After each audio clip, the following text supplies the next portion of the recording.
Good morning, everybody, and welcome to the meeting. May I firstly introduce the top table. My name is Bailey Mike Williamson. I'm the Vice Convener, and to my left is Barbara Renton, who's the Executive Director of Communities, and to my right is Danny Williams, Community Services. I will now ask Danny to confirm any apologies received and to take a roll call of the members in attendance. Danny? Yes, thank you, Vice Convener. I've not actually received any apologies for this meeting, so if anyone within the chambers or online knows of any, if you could let me know as we're doing the roll call, that'd be much appreciated. So in the chambers we've got Councillor Forbes.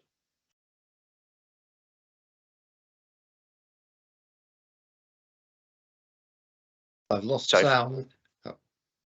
No, that's fine, Councillor Pat. We've got actually got Councillor Braun here, substituting for Councillor Kigali.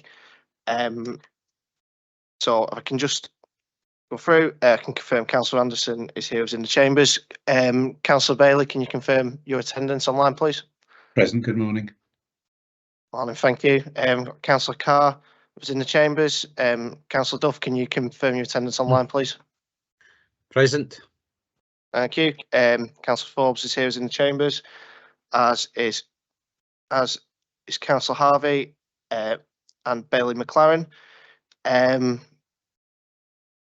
Parrott, can you confirm your attendance online, please? Yes, I'm here. Thank you. And then from there, we've got Councillor Robertson is here, who's in the chambers, as is Councillor Smith. Councillor Stewart, can you confirm your attendance online, please? Yes, here. Thank you. And then from there, we've got Councillors Waters, Welsh, and of course Bailey Williamson. We've already heard from are here with us in the chambers, so that's a full roll call, just with a one substitution there. Danny, it's Councillor Braun. Oh, yeah. Sorry, Councillor Braun. I'm here. So I know, out of sight, out of mind, but I am here. Thank you. Yeah, thank you, Councillor Braun. Appreciate that. Okay, could I remind councillors and officers to use the chat box to attract the convener's attention during the meeting. I'll now ask you, are there any declarations of interest in respect to the business on the agenda today? If there are no declarations of interest, can we agree the minutes of the last meeting on the 20th of September 2023?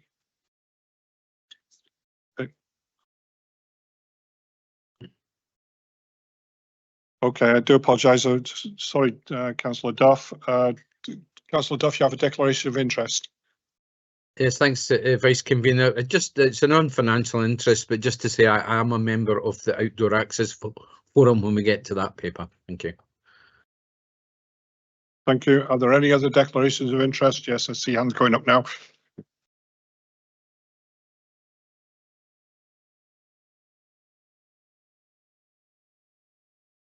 Yep, so just to confirm for everyone there, that's Councillor Anderson is also declaring an interest in paper entries, yeah, in the outdoor access paper.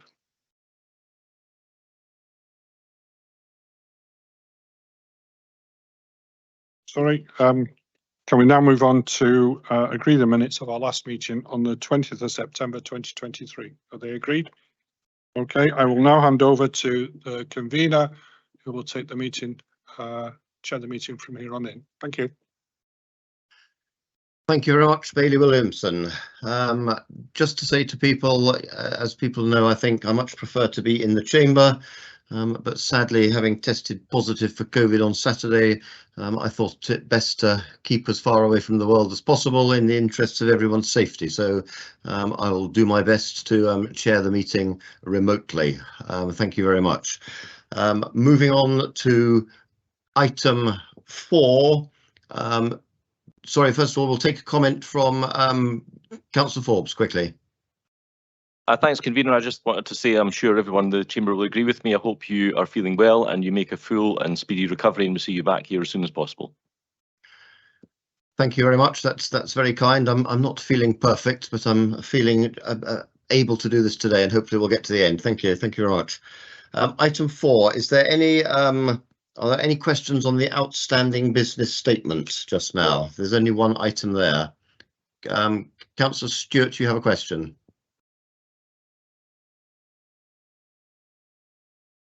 Yes, thanks, convener. The action is closed off with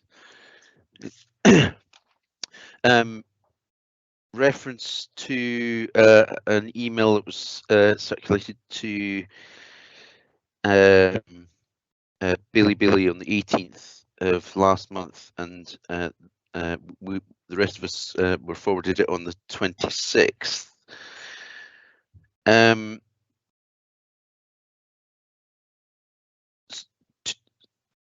I don't know if Bailey has a question on this, so I've got two questions, but Bailey might cover one of them. My first question is just the A94 CTLR mitigation measures report, which was attached to that email, talks about an A94 route action plan. I think this is the first time I've seen this, and I wondered whether I had understood that this was not coming forward immediately, and I just wondered whether this was the final A94 route action plan. Thank you. Mark Butterworth, can you or Brian Cargill make comment there quickly? Thank you. Yeah, thanks, convener. I'm not sure if Brian's on the call today, but I can certainly take that away and get an email round to committee members later today, if that's okay. Thank you very much. Councillor Stewart, you said you had a second question. Do you want to take that quickly? Yes, thank you, convener. So the other question was just whether or not this I didn't see that this addressed actually any real mitigation measures on the CTLR traffic through the Sidlaw Hills in Ward 1, specifically in relation to the planning condition put on the planning application for the CTLR. If I may, I think that's a more general question, and can I ask you to take that up? You know, your concerns in that regard up with officers in due course. I don't think that's something we can answer in committee today.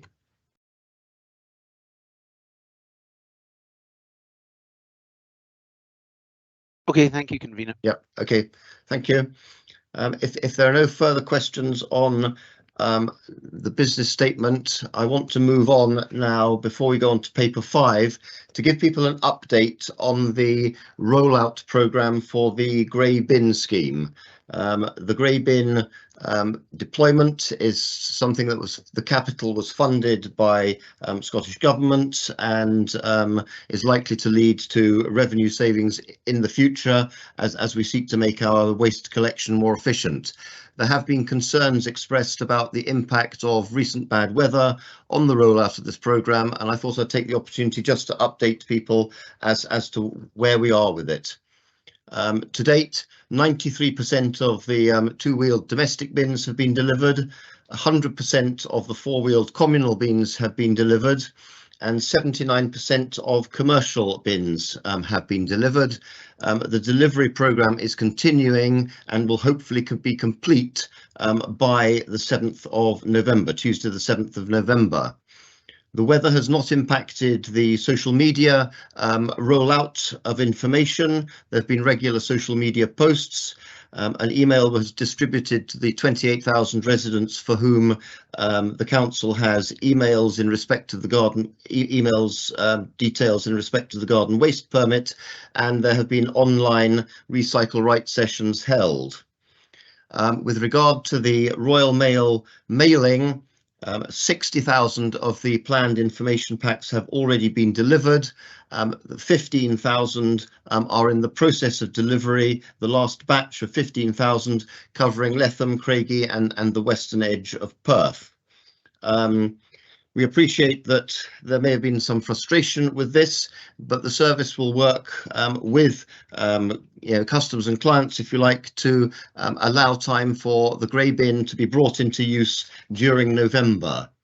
And just to recap on the areas that have not yet had the deliveries, it's mainly in the areas of, and the list can be made available later, Crieff, Blackford, West Strathallan, Gilmerton, Maderty and St David's, Logie Armand and Tully Belton, Rate, Kilspindy, Kinfawns, and Oxterada Rural, and Forgandenny and Pall Mill. I'm happy, and I see one or two are coming in, to take some questions on that update just now. First of all, Councillor Forbes.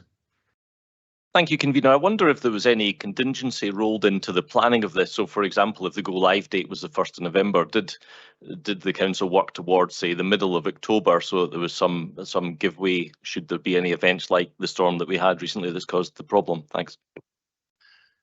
I'm not sure that storms can be planned for, but Mark, can I ask you or Sheila Best to make comment on that question? Thank you. Yeah, thanks, Convener. I've actually got Rory Hannah on the in the meeting, who was the project manager for the scheme, and he can probably answer that better than I can.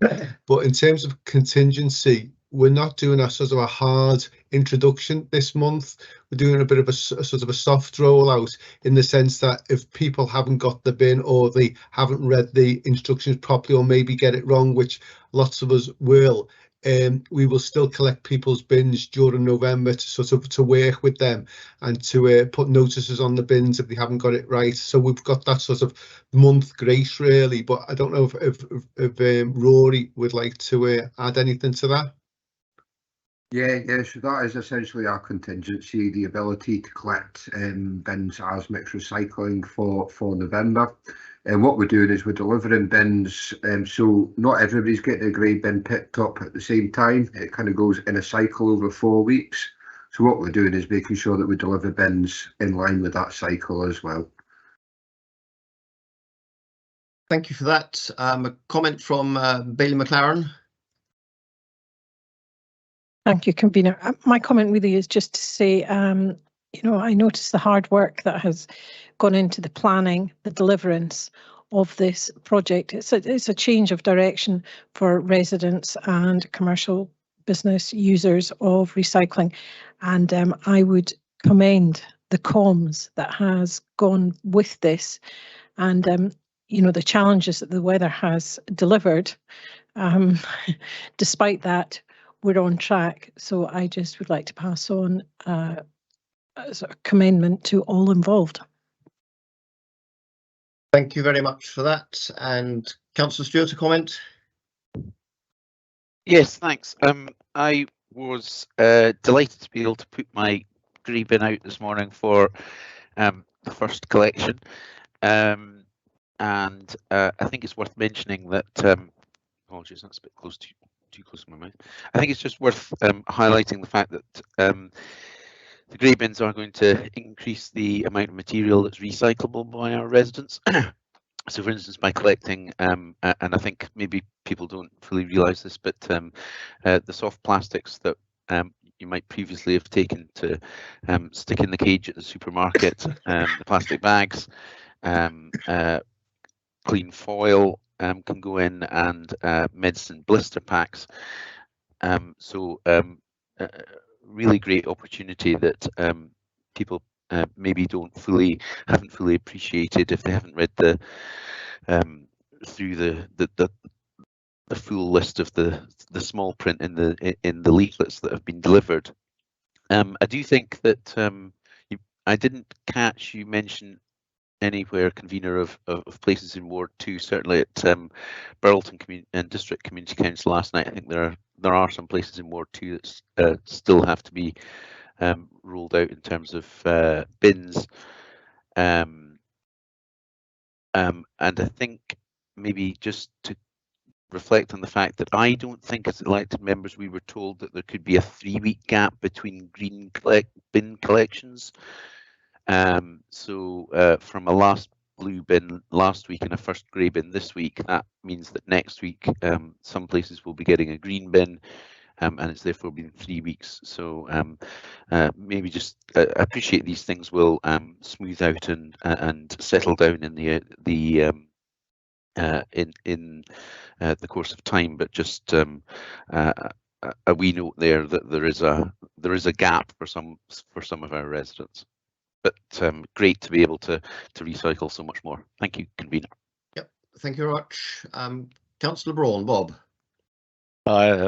Thanks, Convener. Just coming back to that point, in the Glens up here at Blackgowrie in the Glens, we haven't had our grey bins yet. Now you mentioned that everybody should have them by the 7th of November.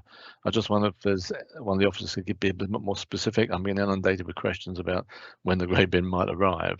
And the other thing to clarify is the first grey bin pickup is this Saturday coming, the 4th. I'm assuming then that the blue bin would be collected as normal on that day. If I could just have a confirmation on that as well. Yeah, that's correct. We'll empty your blue bin as normal then. And do we have a more specific time for the grey bin to arrive, or is it we just to leave it and wait?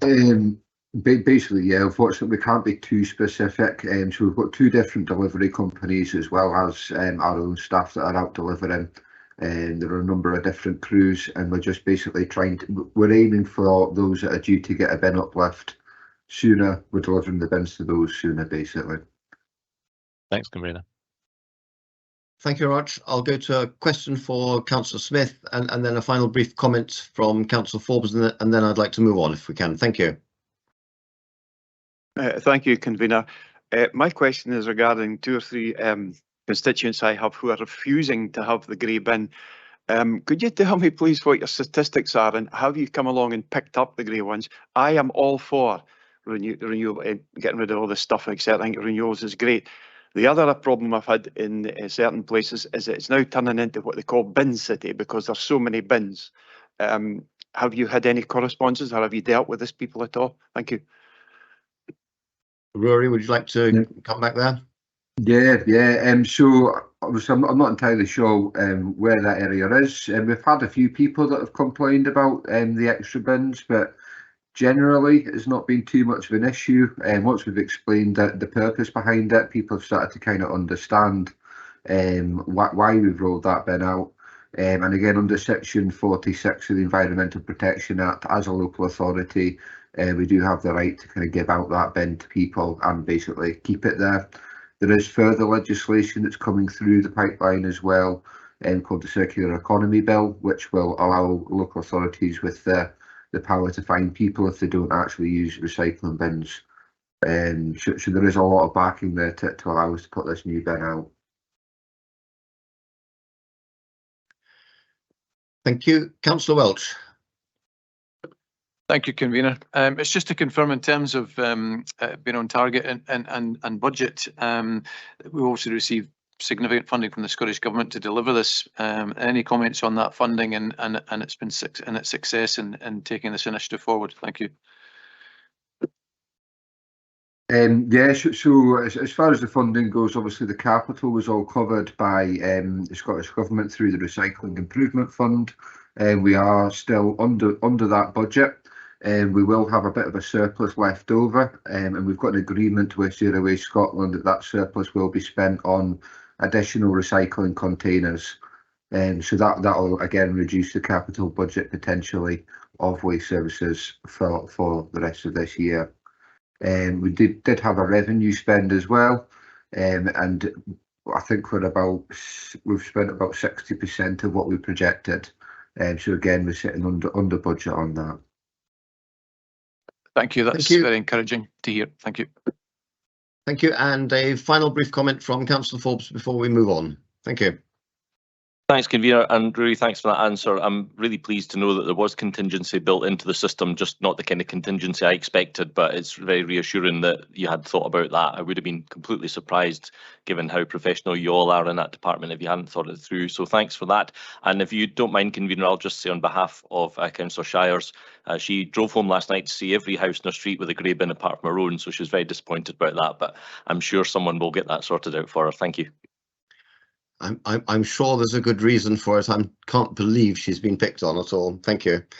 Can we move on now to item 5? That is the Perth and Kinross Local Development Plan Scheme. And can I ask Brenda Murray to introduce this report? Thank you. Thank you, Convener. The report being considered today fulfils the Council's statutory duty to prepare and annually update the development plan scheme for the Perth and Kinross Local Development Plan. The current Local Development Plan, LDP2, was adopted by the Council in 2019, and preparation of the next Local Development Plan, LDP3, commenced in 2021. The report highlights that implementation of the changes made to the planning system by the Planning Scotland Act 2019 have been slower to come into effect than had been anticipated, and that this has had an impact on the timetable for preparation of LDP3. National Planning Framework 4 and the Development Planning Regulations and Guidance had been expected in late 2022, however, weren't published until May 2023. These are key documents required to inform preparation of LDP3 and bring with them a significant number of new requirements for the development planning process. As a result, it is proposed to submit the evidence report for assessment, known as a gate check, 3 months later than the previous development plan scheme stated. So that's now proposed for September 2024 rather than June 2024. Publication of the adopted LDP3 remains the same as previously stated at late 2027. The development plan scheme set out at Appendix 1 contains the programme and progress towards LDP3, including, importantly, our approach to public participation. It provides an outline of the extensive early engagement undertaken with communities and numerous interest groups to gain views of what people think of their communities and how they would like to see them develop in the future. This early engagement will be used to inform the evidence report, and further engagement and consultation will be undertaken to support future stages of plan preparation as outlined in the development plan scheme. The committee is invited to agree to the proposed development plan scheme and to request an annual progress report detailing any changes to that. I'd be happy to respond to any questions you may have. Thank you. Thank you very much, Brenda. I see a first question from Councillor Robertson. Thank you, Convener, and thank you for the run through it, Brenda.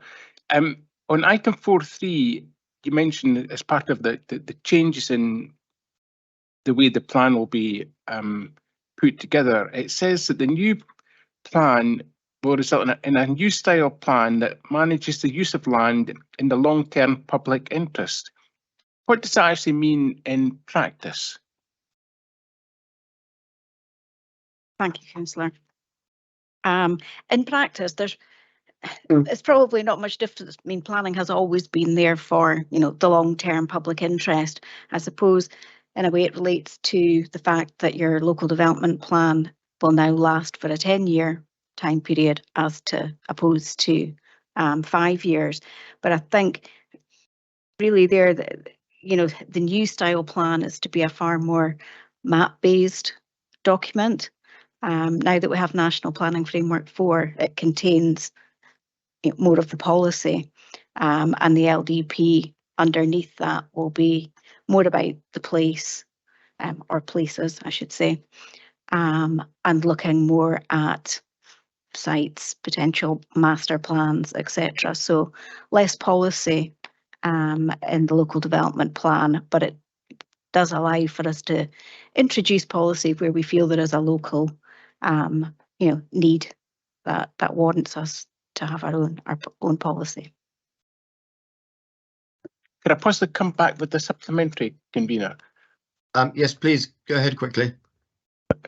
Thank you for that response. So, could you give me an example of how this will actually change in LDP3 rather than LDP2?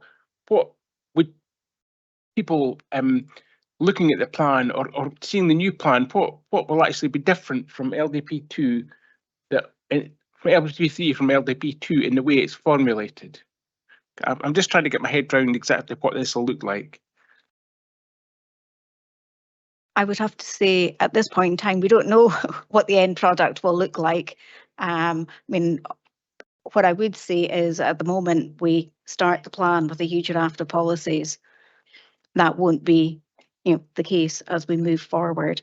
It will be more focused on our strategy vision, so maps around what they will be, and then more looking at putting more in the plan in terms of master plans, and then site briefs. At the moment we do have 1 or 2 indicative layout plans for some of the sites. So it's really looking to build on that. But I have to say, it is early days, so the end product, I don't have the template. Thank you, and I'll move to Councillor Braun. Bob. Thanks, convener, and thank you for the presentation, Brenda. When we're on planning committee, one of the problems we face, particularly with a large development, is this question of health provision in the area. I'm sorry, there's a phone going to start ringing behind me now. Sorry. This is always a situation that comes up, and it's one of those things that's quite fluid at the moment. We know there's problems with health provision, and the other one, of course, that's fluid, pardon the pun, is flooding. So and that's a 5-year plan, which is 2019, and it's already 4 years out of date. And I know it's not practical to constantly go back and check health provision for each application. And we're told, of course, that this was checked before LDP was put in place. Now, this is now a 10-year plan we're dealing with, and I'm just wondering, should we? It's obviously a document from which all our planning evolves, but should it be a living plan that we will constantly adjust information regarding health provision and questions on flooding? Because for 10 years, to set up a policy at a 10-year level, and 4 or 5 years down the line, we're still working on the same information, knowing as a responsible planning authority, there are problems with health provision, GPs, and we know that climate change is changing the way water flows. Could I ask, is this going to be put into the plan that it's a living thing, that it's constantly being reviewed, particularly on these two variables? Okay, thank you, Councillor Braun. What I can say in response to that, and hopefully offer reassurance, is that the Planning Scotland Act does actually allow for amendment to local development plans within the 10-year period. The detail of that hasn't come out in regulations yet, but that Scottish Government, I believe, are starting to draft them this autumn, and we should see those next year. So that'll tell us more maybe about the process for doing that. But that should allow us to address any issues that come up and we consider need to be revisited. Thanks for that. And I should also add, National Planning Framework 4 will also have that same capability to be amended. So at the national level, a change could be made there as well. Okay, thanks for that. Thank you, Convener. Thank you very much. Councillor Waters, Richard. Thank you, convener, and Brenda, thank you very much for all the work that's gone into this.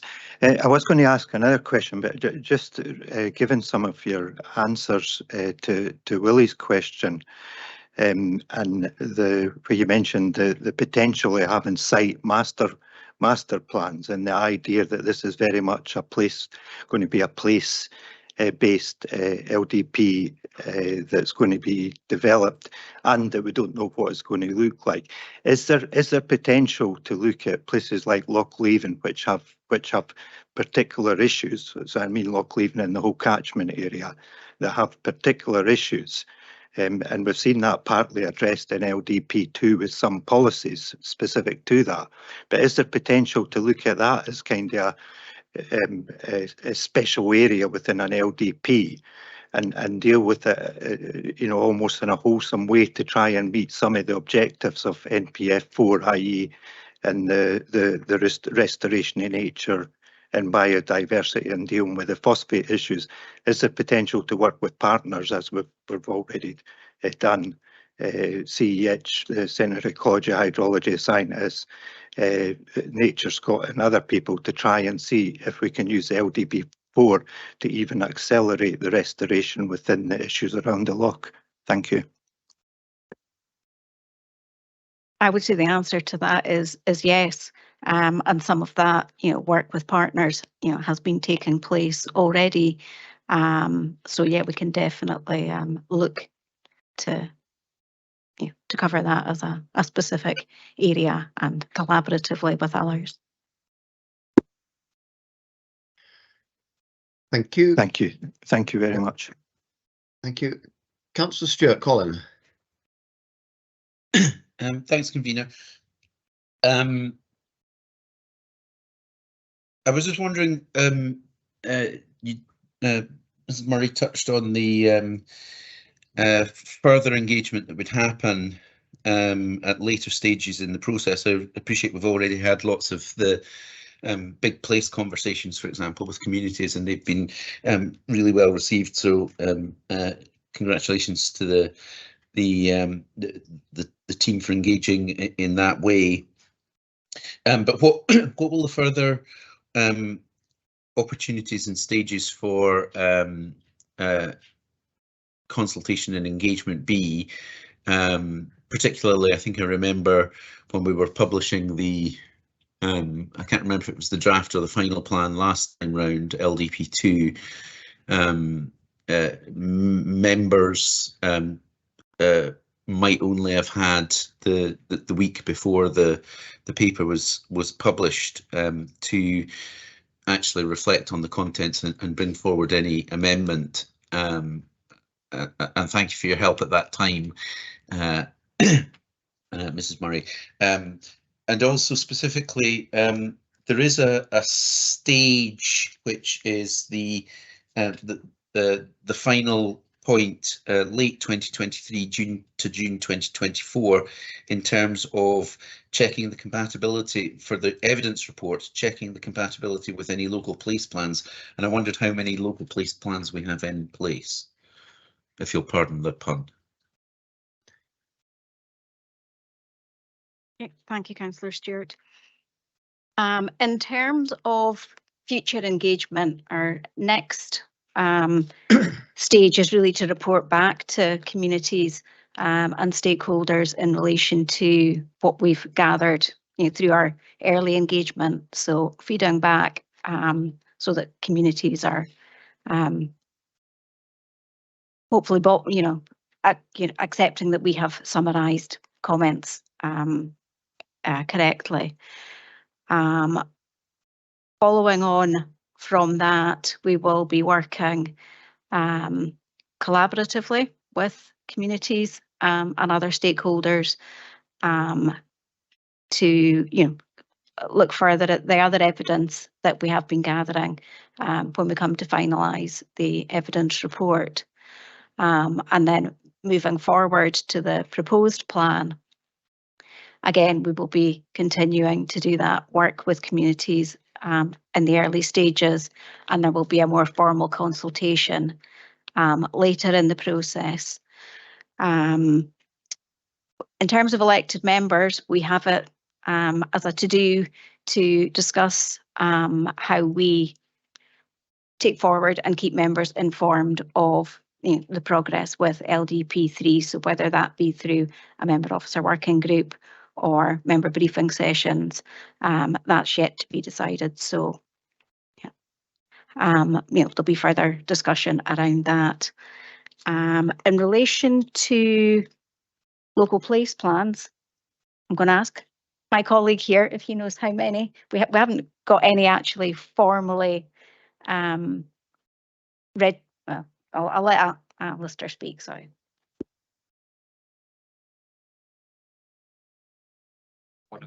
Thank you. My name is Alistair Finlayson. I'm one of the planning officers in the team that Brenda manages. We're right that local place plans are at quite an early stage. So we haven't got any that have been completed and registered yet, but we have had expressions of interest from communities. We have quite a few community action plans, very similar style of document, which we will use when preparing our evidence report and the proposed plan. So in the meantime, we have things from communities that we can use, and we're working with communities who've expressed an interest in preparing a local place plan. Ideally, these will be ready for us to take into account when we're preparing the local place plan itself. Thank you. Thank you. Councillor Forbes, Angus.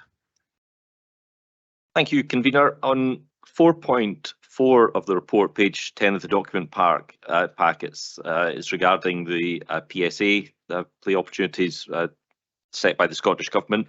It tells us that the Scottish Government have still to publish the guidance, but we are also faced with a timescale that we have to work within. And I'm wondering if we're absolutely certain we can work within the timescale, given that we don't know what the Scottish Government are going to tell us to do.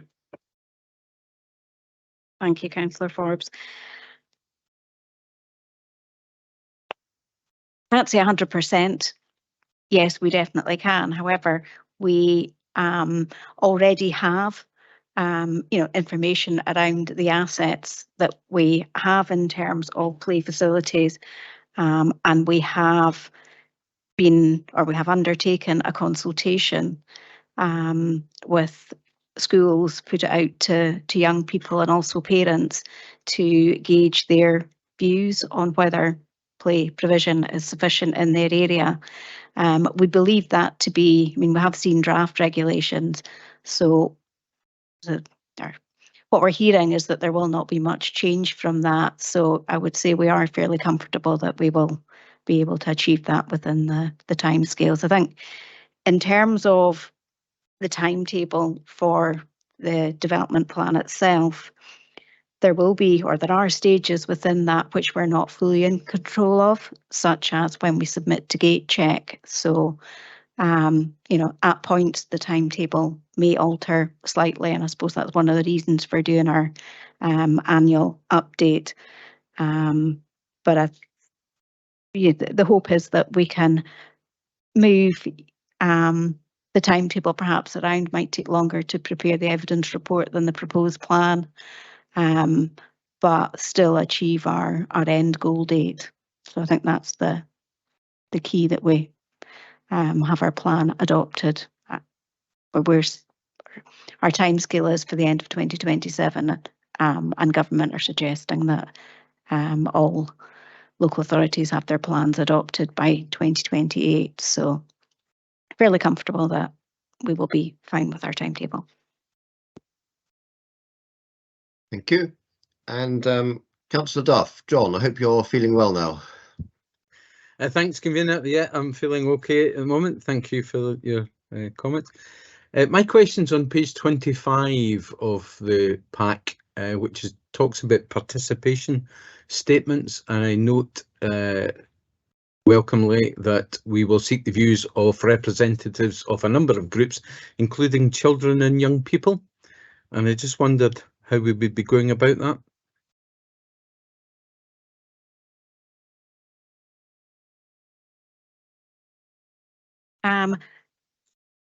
We have, as part of our Big Place conversation, already carried out a number of events. Again, I'm kind of looking to Alistair to tell me exactly how many.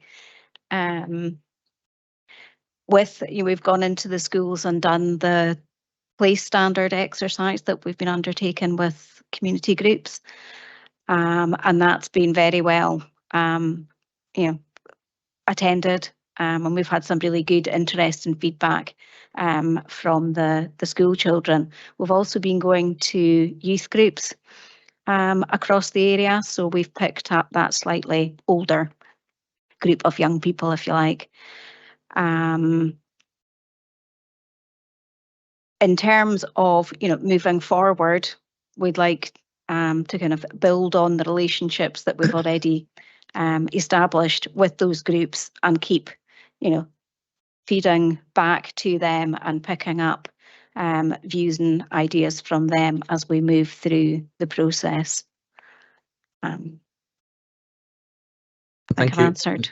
Yeah, no, that's fine. Thanks very much. That's very helpful. Thank you. Thank you very much. And I'll take a last question from Bailey Williamson. Mike. Thank you, Convener. My question refers back to what Councillor Braun was asking earlier about medical practices and medical provision. And whilst you mentioned that the LDP can be adjusted midstream, what sort of threshold would need to be crossed for what is a reasonable access to medical provision, with the number of doctors' surgeries that are actually closing because they can't recruit staff? I'm not sure whether this is for this paper, or whether it should be maybe taken offline, but we are aware of the doctors' surgeries having to close because they can't close the books to new patients, etc. And we've got an aging population as well.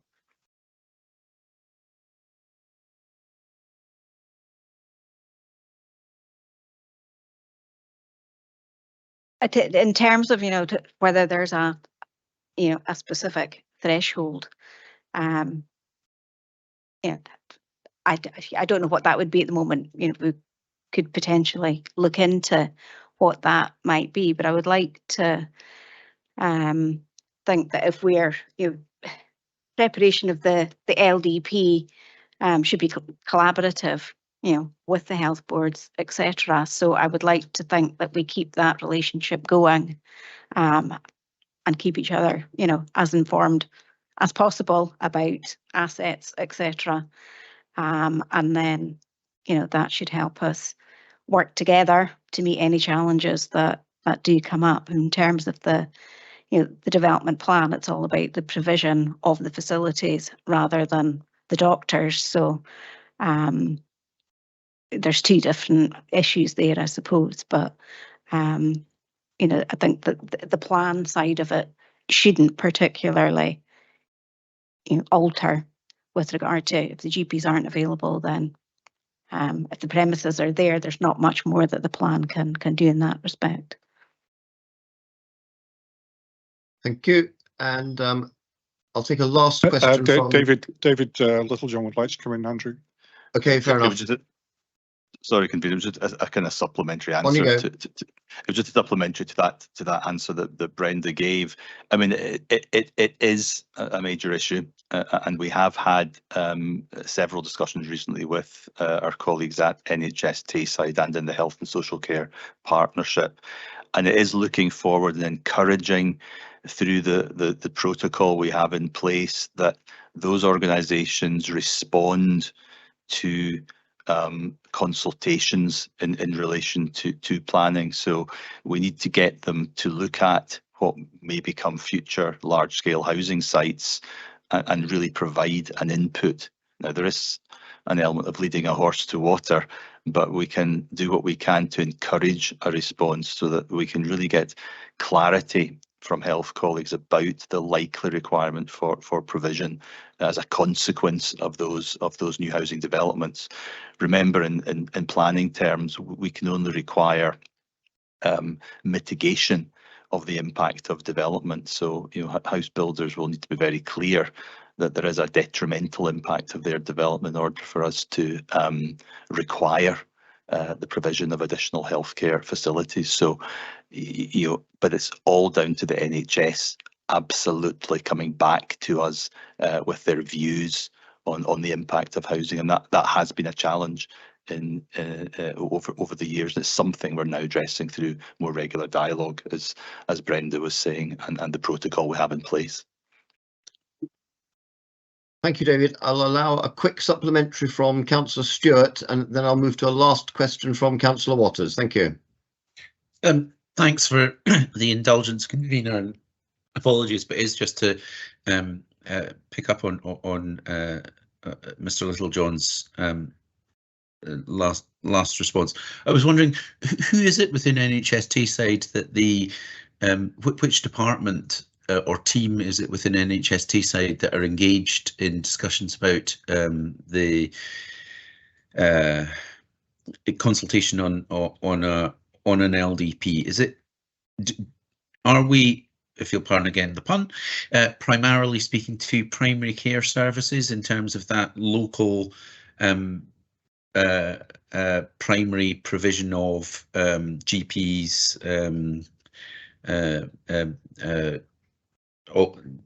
district nursing, all of those services?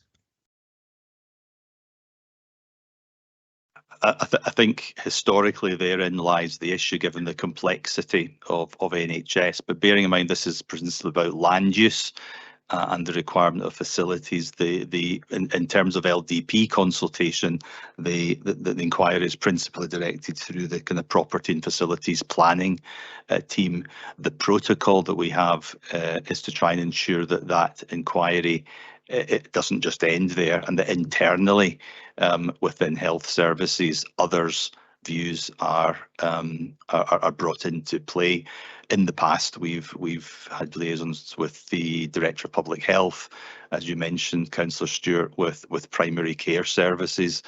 We've got to find a way in that gives us a joined up response from within NHS. So that's what the protocol that I've referred to endeavours to do. We don't have the capacity to chase around a very large organisation trying to get a single response. But in the past, we've done it through the property and facilities planning team, given that it's a physical resource that we're principally concerned with from a planning perspective. Thank you. It might be helpful if we could see that protocol that you referred to, Mr. Rosledale, but that's a helpful answer. Thank you. Thank you. And I see Ben Wilson, do you want to add anything there? Just supplemental what David said. Our most recent meeting was with both the NHS property, also the Health and Social Care Partnership, IJB contact, and also the people responsible for forward planning for GP services for NHS Tayside as well. So it is, like any large organisation or dual organisations, a bit complicated. When we're going the extra mile to try and engage with the different parts to join it up together. Not quite there yet in terms of finalising arrangements, but we are making those extra efforts. Thank you. And thank you. And the last question from Councillor Waters, Richard. Thanks for allowing me to come in late there, convener. Just a question on a use of some words on page 1 of the scheme. So page 20 of the document pack, and it's where it says safeguarding environmental and landscape assets, and potentially the emerging needs of the climate change. Safeguarding. If you're looking at an individual plot or area within a LDP, it kind of works, but within NPF4 it's very much it changes the emphasis that you can look at the whole area of somewhere, and then safeguarding, I think, I'm not quite sure is in my view a strong enough word, because it's just kind of more a mitigation type thing rather than a restoration our nature and understanding where our nature and biodiversity lies, and we can now, on my reading of NPF4, look at the areas wider and see the impact of housing developments not within the area but within the wider area.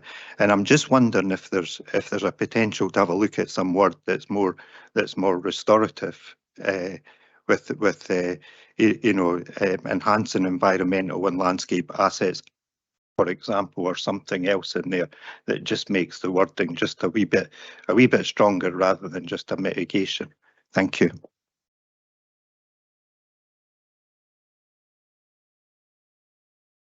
Add in safeguarding and enhancing.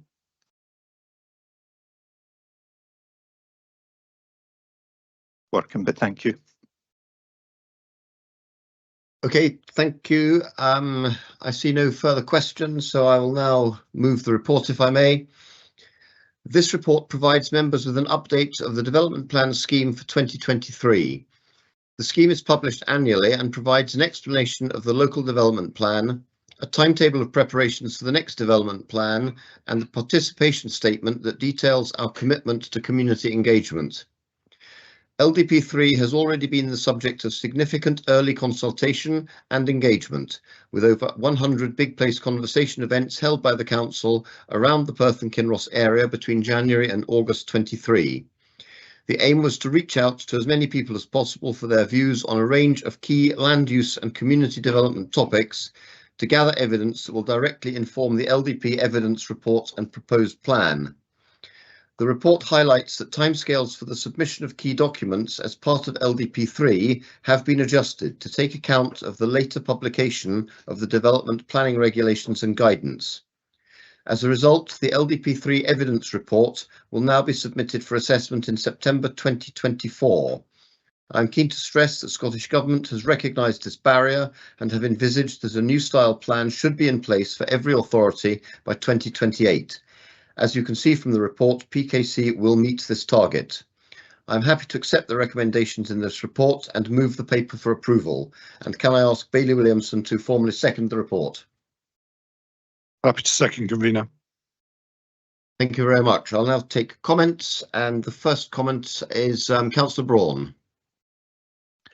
Thanks, convener. I just really wanted to probably emphasise what the question I asked. That this is an important document which lays down our planning policy, but it should be a living document, I think, because there are variables involved, medical provision and the change in flow of water across land. I appreciate Mr. Wilson's comments and Mr. Littlejohn's comments. Dealing with the NHS is very difficult, but I think it's important, not only because we've got a 10-year plan coming, but we've still got obviously LDP2 flowing, and we are obviously committing to house building within that. At the last planning meeting, we agreed, I think, something like 190 properties on 2 different sites. These aren't going to be built in one go, of course, but they will be building up. So there is a store of pressure building as we go along, and I think it's important that we, as I say, keep this document living, that we can refer back to the NHS and get our own engineers to assess movement of water, because 10 years is a long time, and as I say, the pressure will build up behind it as it goes along. Thanks, convener. Thank you very much. I see no further request for comment. Can we agree the recommendations as set out in the report? Agreed. Agreed. Agreed. Agreed. Thank you very much. We now move on to paper 6, the short-term let non-statutory planning guidance. And can I ask David Littlejohn, the Head of Planning and Development, to introduce this report? Thank you. Thank you, convener. At its meeting in May 2023, the committee agreed to progress public consultation on, firstly, the principle of establishing a short-term let planning control area in Highland Perthshire and part of Eastern Perthshire, and secondly, on proposed non-statutory planning guidance for short-term lets. This report solely deals with that second part of the consultation. The matter of the introduction of a possible control area requires the evidence provided by the parallel licensing scheme to be considered alongside consultation responses. That evidence is not yet ready, given the extension of the original deadline for making licensing applications, and I would anticipate presenting a report for consideration in the early part of next year. Meantime, the current planning position remains unchanged, in that all material changes of use of dwelling houses as short-term lets require planning permission, and in all circumstances the change of use of a flat to a short-term let is deemed a material consideration and always requires planning permission. For the avoidance of doubt, what is and what is not a material planning consideration is not set out in legislation. This means that what constitutes a material planning consideration is a question of what is relevant to the consideration of a specific and particular case. Therefore, each planning application needs to be considered on a case-by-case basis, and decisions made in other cases are not generally relevant to consideration of any other cases. So consideration of whether a change of use is material might include, but is not restricted to, matters such as the impact on immediate neighbours, the wider local community, and the impact on local infrastructure. And the significance of that change must also be considered. The introduction of the licensing scheme has exposed many owners or operators of short-term lets to a consideration of whether they need planning permission or not. There's also recently changed national policy context that requires decisions to be balanced. For example, NPF 4 states the loss of residential accommodation will not be supported unless it is outweighed by demonstrable local economic benefits.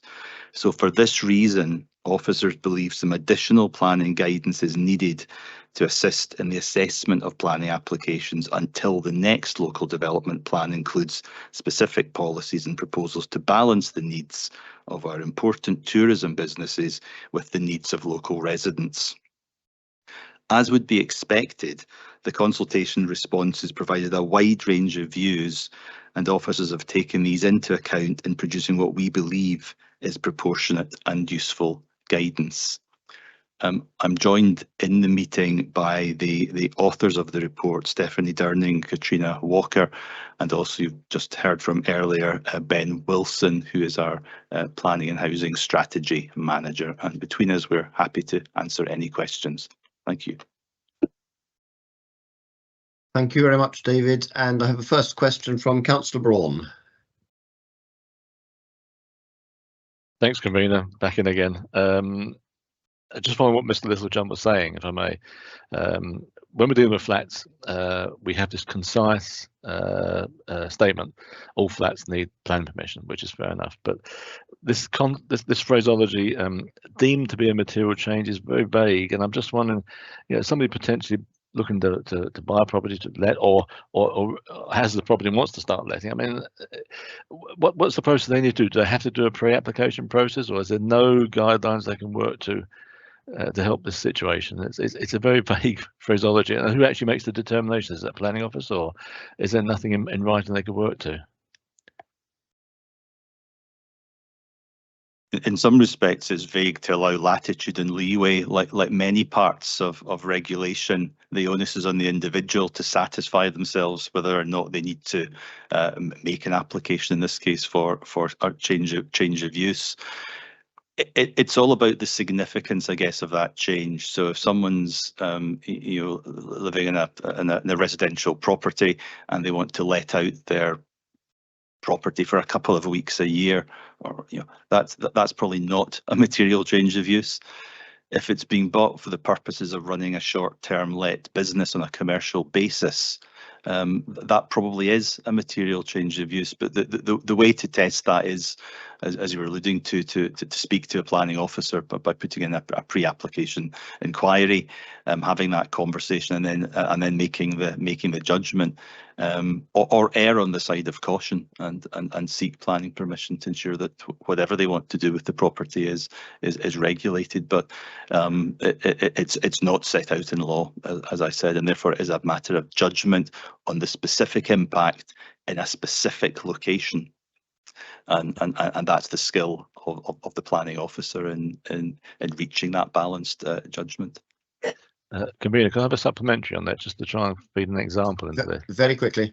Right. I know, for example, that if somebody runs a business from home and they move and sell that house, that planning permission goes, and that would be the same with a short-term let. So if somebody's letting their property as it is at the moment, and they decide to sell, and somebody else buys the property and also want to let the property, would that's not classed as deemed of a material consideration? Then it's already been let in the past by one owner, and a subsequent owner comes in, they wouldn't need to get plan permission. Am I right on that basis?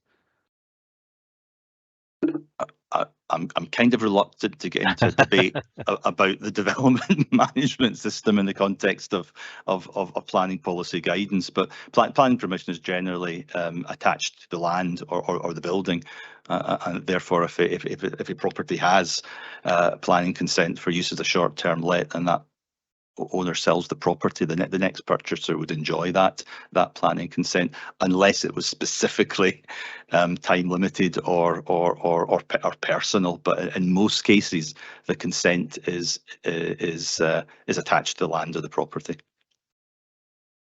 Thank you. Thanks, Kim. Bailey, Alistair, can I take your first question just now? Yes, certainly. Thank you, convener. So my question is really looking for a refresher about the precise meaning of the title of the report. So we're dealing here in non-statutory supplemental guidance. Does any of that give wiggle room that means that someone can avoid having their feet held to the fire on this, or is it legally enforceable? Thank you. It's a material, the non-statutory guidance is a material consideration in determining a planning application. So it has weight in planning law. Thank you. And I'll now move to Councillor John Duff. Thank you, convener. My question's around paragraph 7.2 in the report on page 40.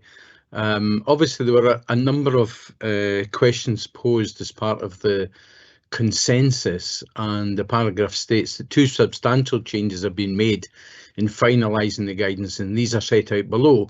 It then goes on to say, in addition, further clarity or explanation has been provided where appropriate, but no completely new issues have been introduced. Does that mean that we could introduce new issues, but we haven't? Is that my understanding of what that means? Thank you. I'll ask Ben Wilson or one of his colleagues to comment on that specific point, Councillor Duff. Certainly. So we went out with a consultation draft guideline, which set out a number of proposed provisions for the document. And this section of the committee report is explaining what the reaction to that was and what we're doing to what in the finalised guidance we've done to address that. The key point is that the appendix before you for approval today doesn't introduce something new that wasn't consulted on previously. To answer your question, could a local authority at this juncture seek to make changes to its guideline and then proceed to approve it in finalised form? Yes, it could, but there'd be a risk then that the resulting guideline, which contained provisions that hadn't been subject to public consultation, would be that would be a bone of contention when it came to using the guidance, say in the context of a planning appeal. So the key thing is this is informing the committee that the guideline before you for approval in finalised form doesn't contain anything new that's not been aired through public consultation. Okay, thank you. Thank you. And now Councillor Harvey, Ken. Sorry, cancel that. John Duff just asked it. Thanks. Thank you. Moving on then, Councillor Forbes again. Angus. Thank you, Convener. I've got a few questions, but I'll come back with the others. Page 39, section 5.8 uses the phrase, restricting short-term lets will not increase the supply of affordable housing. This is also referred twice in 7.6 as well as in officer comments on page 60. Can I ask what evidence exists that restricting short-term lets will increase housing supply?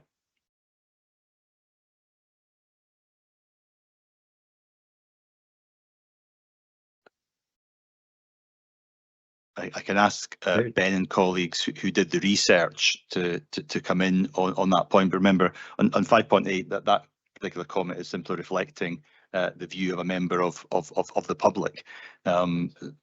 So I think it's a valid point.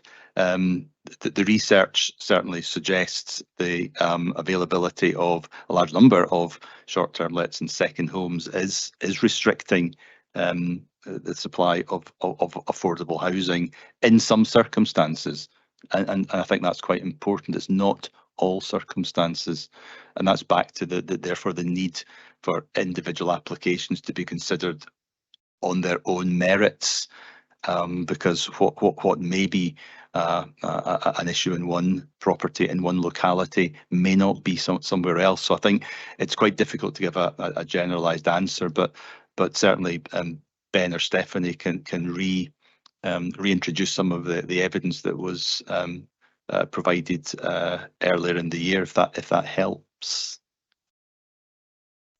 I'll supplement that if that's okay, Convener. Yes, so the report that you received back in May included a brief summary of how the local housing strategy approved by the relevant committee earlier this year identified this as an issue affecting, in some areas on an anecdotal evidence basis at that time, affecting the local housing markets. So in other words, properties that would otherwise be available for people to purchase and become owner occupiers on were unable to acquire those because of perceived inflated prices because they've been put to commercial use and commercial operations being able to pay more basically than somebody competing on the general market in those areas. That's a concern, and there's an action in the local housing strategy, as summarised in the May report you received, to progress controls to manage short-term lets. The evidence report, which was also an appendix to the May committee report, provides a bit more on this in terms of the local housing needs assessments done in some of the areas in question, which are generally northern Perthshire at that time.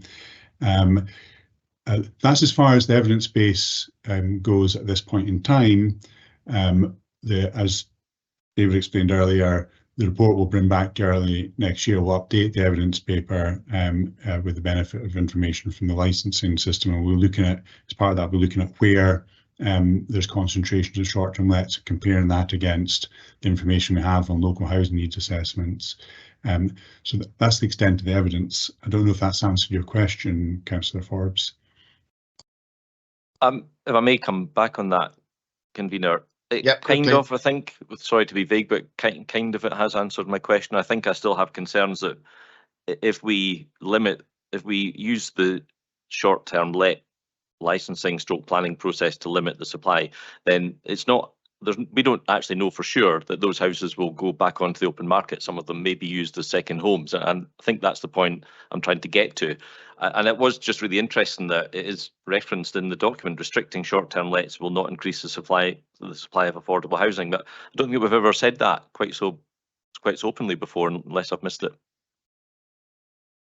I think we have to take it into context, Councillor Forbes, that it's a quote from a comment made. So it's part of the evidence base. Okay, I'm happy to accept that, and the answers that have been given, and I know you're keen to move on, so we'll move on. Thanks, convener. Thank you very much. Bailey, you've restored your second question. Yes, thank you. It's a different one actually, but that's by the by. Thank you, and sorry for the back and forth. The question's a quick one actually. Looking at the table in 6.1 about the number of planning applications received, approved, it includes a column for certificates of lawfulness. Am I reading that correctly? That means there were 7 certificate of lawfulness applications received during the period, and all 7 of those were approved. So there's only one column for certificates of lawfulness. Were all of those approved? Thank you. Well, granted, I guess.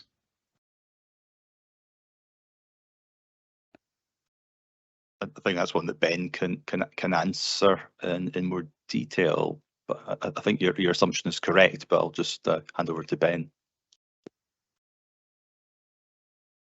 I'm just conferring with Katrina and Stephanie here. I think that's correct. But we're conscious that the table you've received reflects the situation at the start of October, which is as we were getting today's report ready. So perhaps what we could do is provide an updated version of that table with more recent, like the subsequent months information, and also provide this separate informal circulation confirmation on that point as well, following the committee meeting, if that's helpful. Great, thank you. Thank you. I'll go now to Councillor Harvey. Ken with the first question. Sorry, thank you, convener. I found the second question. Thanks very much. It's a very well written and interesting report on this subject. I'm just focusing on paragraph 7.5, where it gives a for example, which I'm not going to read it all out, but seems to imply that if you want to do a short-term let for a flat or something with shared occupants, that will be harder depending on the local criteria. Is that a correct understanding? Potentially, yes. I mean, there's 2 aspects to it. Flats don't have any permitted development rights, so any change of use of a flat from a residential property to anything else always requires planning permission, whereas that might not always be the case with a house. So I think that's making the point that flats will always need to be assessed. Flats then have a set of wider implications, particularly if they are, tenemental flats, for example, and there's 6 or so flats on a stairs. The impact of one of those properties becoming a short-term let is potentially greater, but it might not be. Therefore, it has to be assessed. And I think that point's just kind of saying that that there's a greater risk, I suppose, that needs to be assessed through the process with flats. Okay, thank thanks. you. Thank you. I'm sorry. I think I've lost track of the precise order, but Councillor Duff. John, I'll take your second question now. Thank you. Thanks, convener. My question is on the table of responses, and for example, in page 55 on the third question, I think that was in the consultation to do with residential properties that have been operating for a short time let for more than 10 years and therefore exempt from planning enforcement action. Hopefully I'll try and explain my query properly, but obviously people were asked if they agreed or disagreed with that statement, and we have a table there that people have said they agree or strongly agree or disagree or strongly disagree. But when you go down and look at the disagree responses, you see things like should be a shorter time frame, e.g. 5 years. Some STLs operating for 10 years may be more desirable. It's too long a time frame, arbitrary time limit, will negatively impact on rural homeowners looking to create an income. So some of the people have said no to that statement, but no because they agree that it should actually be less than 10 years, that people should be entitled to not to require planning permission. Is that an accurate understanding of what that's telling us, that the statistics themselves hide a different kind of response?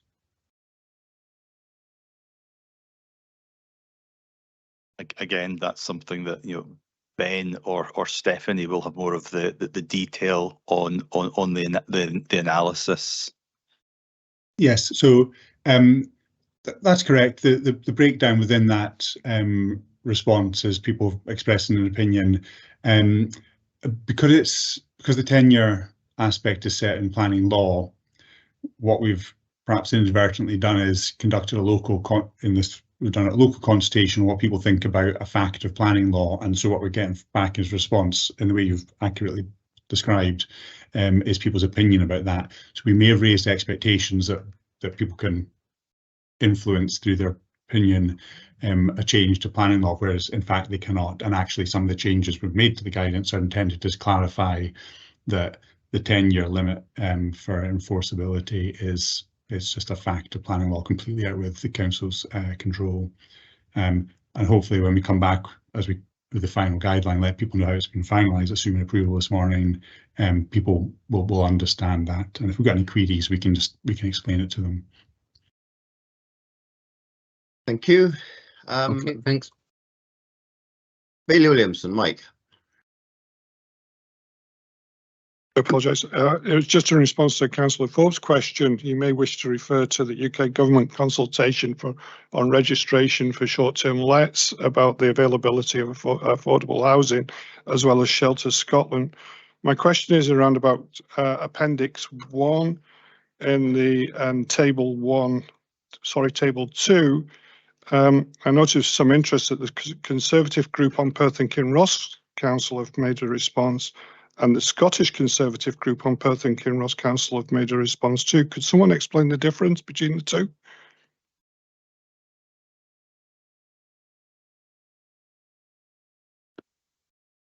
Well, I'm not sure I can explain the difference between the two. I'm not sure if Stephanie or Ben, in terms of the response to receive, there's a differentiation, but I'm not sure it's a question that the officers can necessarily answer. Could I come back with a supplementary then, please? Essentially, if it is one of the same group, is there a chance that these figures may have been swayed in one direction or another if it's basically the same group, but they've had two bites of the cherry? I suppose at one level, many people are part of many organisations, so I can't comment whether any individuals had more than one bite at the cherry in making a consultation response. But I mean, again, Ben may be able to add something to that.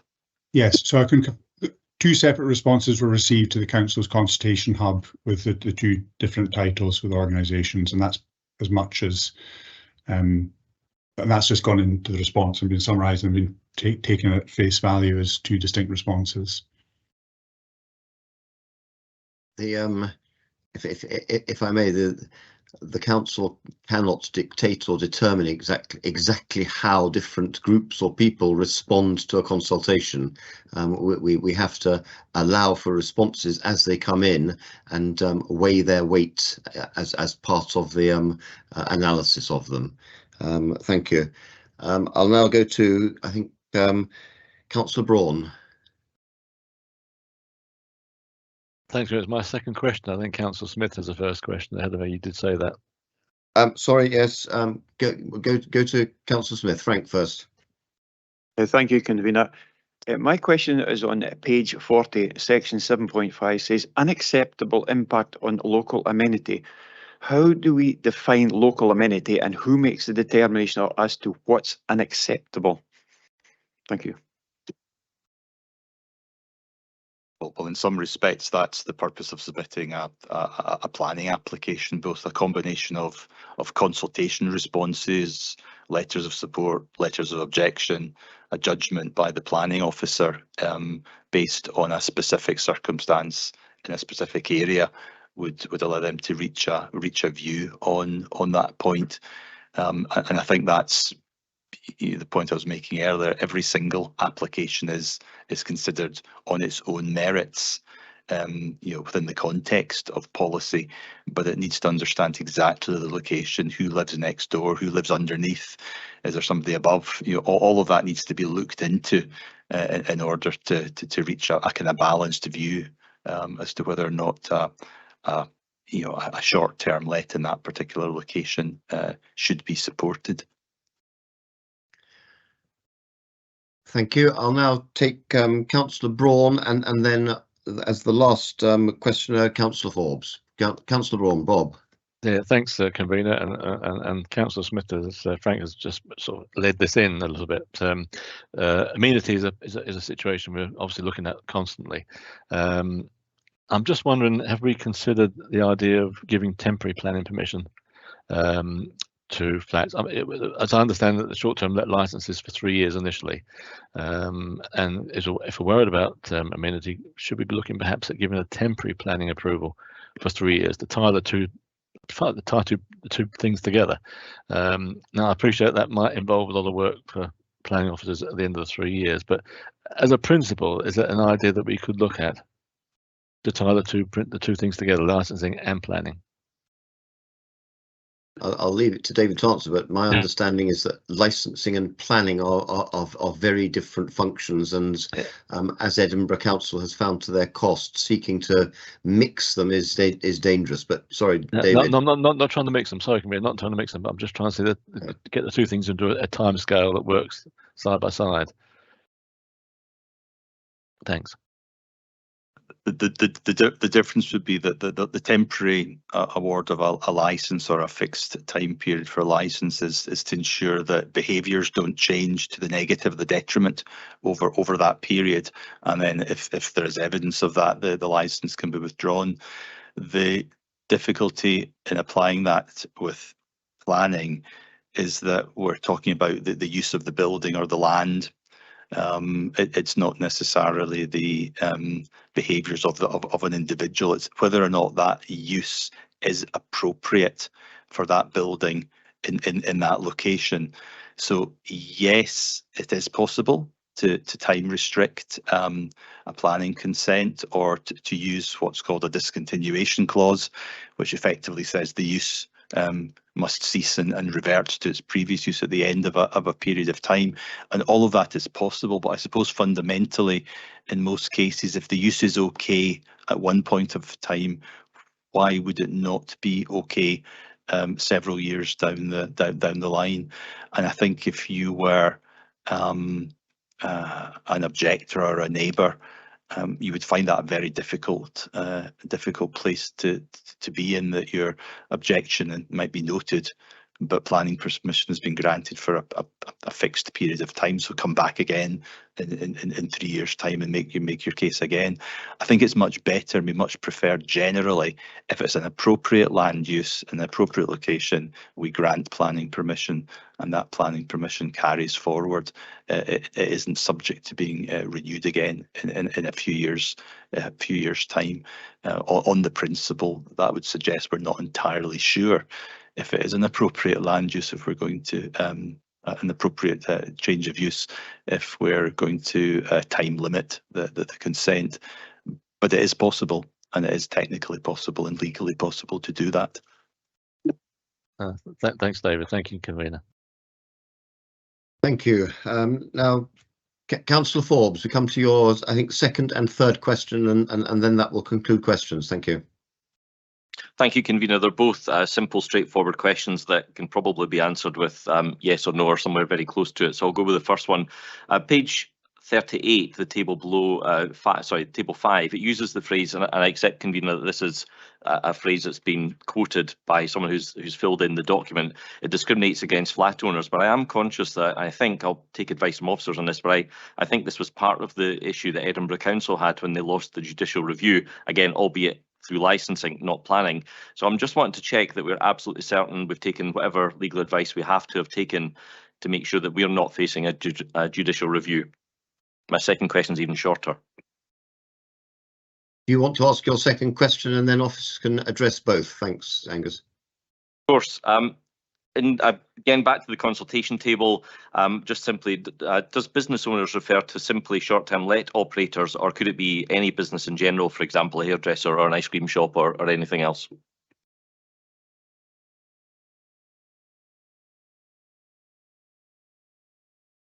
In answer to the first question, the original judicial review in Edinburgh was around whether or not it was appropriate for the licensing system to be used to control the type of property that was available as a short-term let. And in the case of Edinburgh's scheme, as you're aware, they tried to restrict flats being used or not being given a license effectively for use of short-term let, and that was deemed illegal. We're not taking that position with our licensing scheme. We're not restricting the type of property that is coming forward for a license. So in that respect, that judicial review didn't apply to us. And as I've mentioned earlier, flats always require planning permission. That hasn't changed. It's always been the case. Flats do require planning permission for any change of use. So we're covered by the existing planning regulations and law. Second question, I wasn't quite sure. You might have to repeat it again, Councillor Forbes. I wasn't quite clear what the question was. Yep, happy to repeat it. It was the reference to business owners, and I was really just looking for clarity as to whether business owners was specifically short-term let business owners, or did it refer to any type of business at all? In terms of the consultation responses, I can ask Ben to clarify that. Yes, so it just simply depends on what the respondent ticked on the consultation hubs. The options are very simple: resident, business, or both. So we don't have systematic sub-information for what types of businesses were within that, although individual tailored comments might give a flavour for that, but it didn't break that down. Okay, that's fine. Thanks for the clarity, and Convener, I hope you'll see my comments in the chat and hope you'll be able to accommodate me. Thank you for that. Yes, we have been, and that concludes questions. We would move on to move the report. However, I have had one or two requests for a comfort break. Councillor Forbes seems to has got some IT issue, and put bluntly, I would welcome a very short break myself. So can we resume at 11 o'clock after 5 minutes? And Bailey Williamson, if you can bring the chamber to order, so to speak, so that we know everyone's back, and then I will take over to move the report. Thank you. Thank you.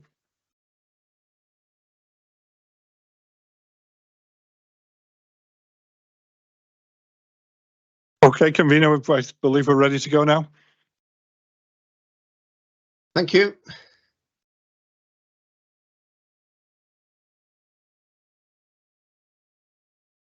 Okay, thank you. I see that Councillor Forbes has posted notice of an amendment, but I will now move the report and we will come to that in due course. Thank you. National Planning Framework. Second the report. Hang on. National Planning Framework 4 sets the policy framework for assessing planning applications for changes of use to short-term lets. There is no policy on short-term lets in the current local development plan.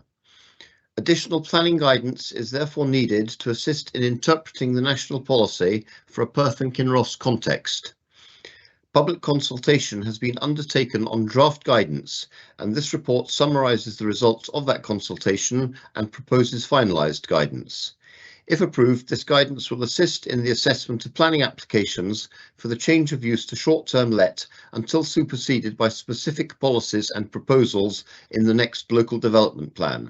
Can I ask Bailey Williamson to second the report? Happy to second the report, convener. Thank you. I now see ahead of comments that we have an amendment from Councillor Forbes. Yeah, thanks, convener. Committee services have the proposed amendment and it's very short, so maybe they could pop it up on the screen for me.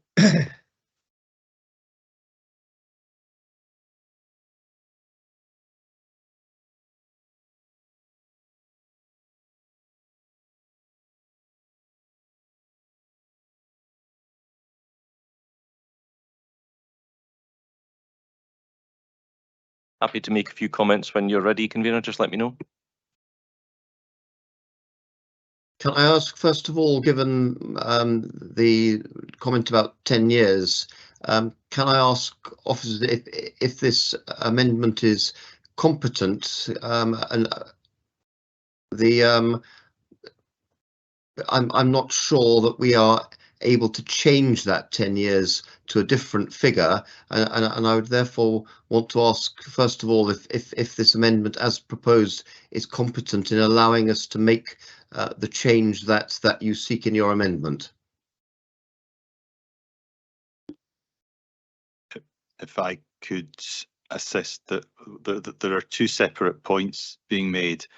The 10 years figure relates to the point beyond which enforcement action can't be taken, and therefore if someone's been operating or anything or developing anything for 10 years or more and they can evidence they've been continuously doing that, enforcement action can't be taken. That doesn't mean the use then is technically authorised, it just means that they can't be enforced, and what individuals can then do if they wish to regularise the situation is apply for a certificate of lawful use or development that effectively, in all intents and purposes, is the equivalent to being granted planning permission. We can't change that 10-year period. That is absolutely set in legislation.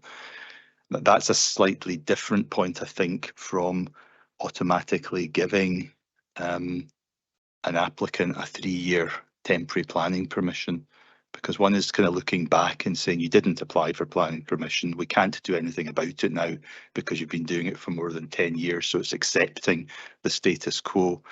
The changed wording is as I understand it, and maybe Councillor Forbes would want to clarify what he means, is giving a kind of carte blanche 3-year planning consent to all existing short-term let operators without them having to apply for planning permission and for that application to be assessed on a case-by-case basis as is required in planning law. So I'm not sure on the face of it it's actually competent in planning law. Thank you. Councillor Forbes, how do you wish if we're not sure this is competent, can we recess to sort of see if you can present something that's competent?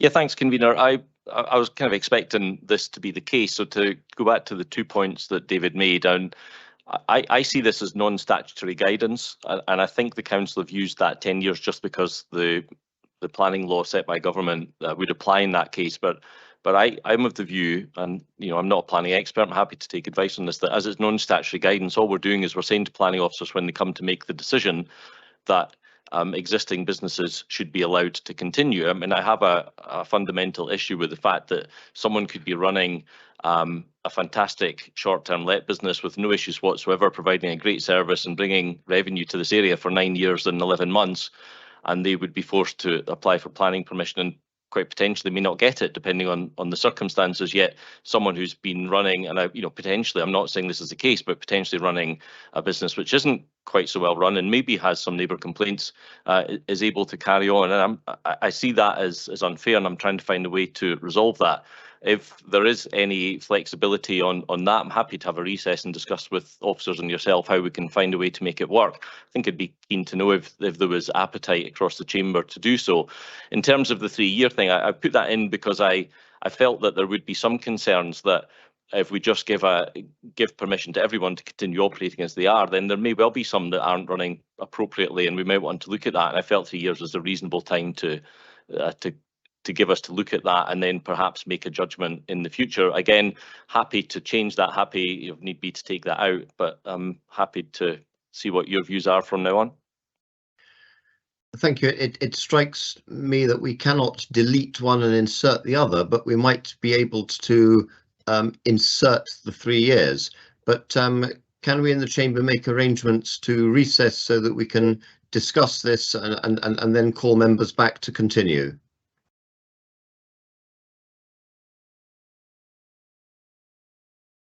David Littlejohn would like to come back in, please. Just again, a matter of planning law.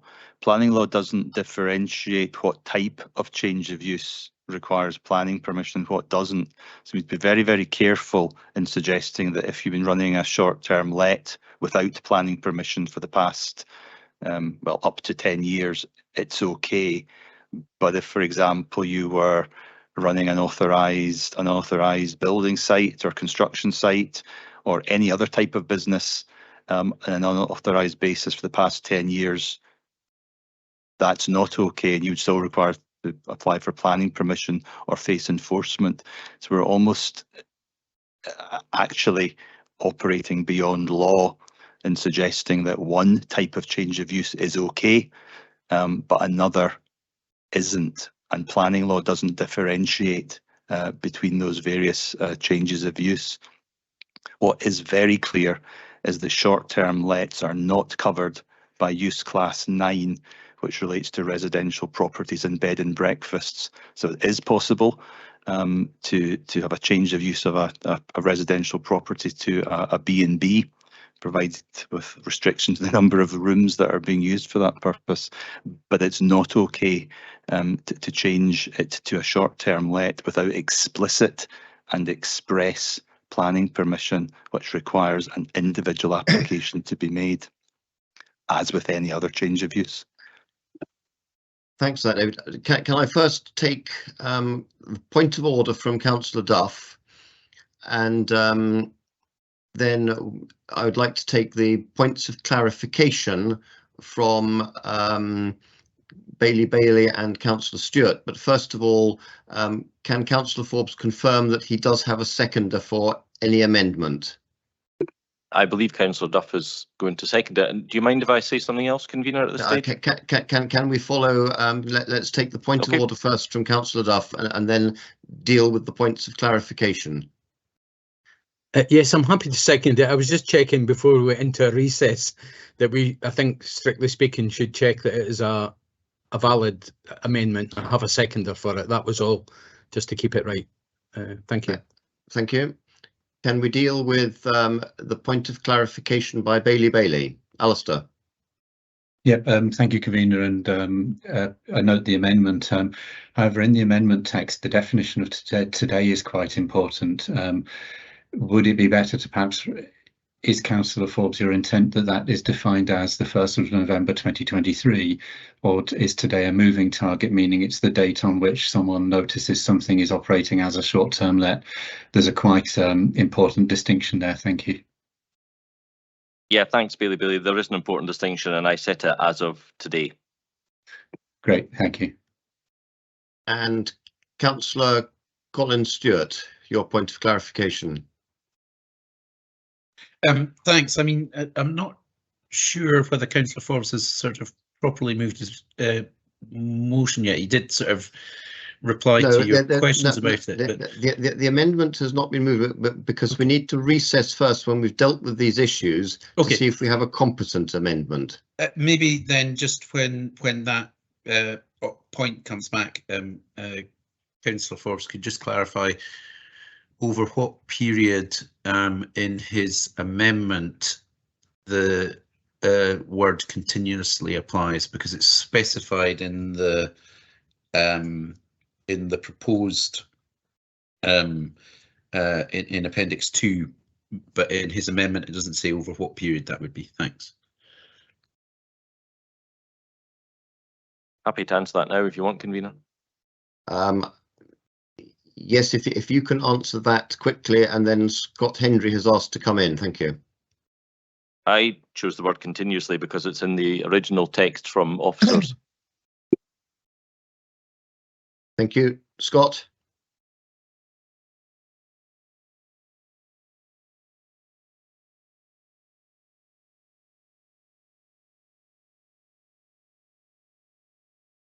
Scott Hendry. Thank you, convener. Sorry that I had some issues with the microphone. Okay. Just to confirm in terms of process, obviously we had the motion moved by yourself, seconded by the vice convener. We've now had the proposed amendment from Councillor Forbes, and Councillor Duff has indicated that he's willing to second it. If we are going to potentially have a recess to consider further and discuss the competency matter in order for you, convener, to make a ruling, we should have the amendment officially moved by Councillor Forbes so that we do have an official amendment on the table in order to consider the competency. So just in terms of process, my suggestion is that before we move to recess, we have Councillor Forbes move the amendment and Councillor Duff officially second it. Thanks. Thank you for that guidance, Scott. In that case, can we proceed on that basis? And I would ask Councillor Forbes to formally move his amendment. I think what I said just earlier on about my perception of the unfairness of the situation we find is exactly what I would have said. So all I'll say beyond that is to formally move the amendment. Thank you. Councillor Duff. Thank you, convener. Yes, in second amendment, I'm taking in consideration my earlier question that there does appear to have been support for a response for a period different to the 10 years, and I feel that the requirement should not be retrospective for applications before today when we agree this planning guidance. Thank you. Thank you. Now that we've done that, can in the chamber, Bailey Williamson, can you formally call a recess and make arrangements to have a discussion of the competency of this amendment as proposed and seconded? Thank you. Certainly, convener. I'd like to call a recess for 15 minutes. Yes. Give you a bit of breathing space. So we'll all due back here about 25 to then, yeah? Okay. At 25 to, but not later then. Thank you.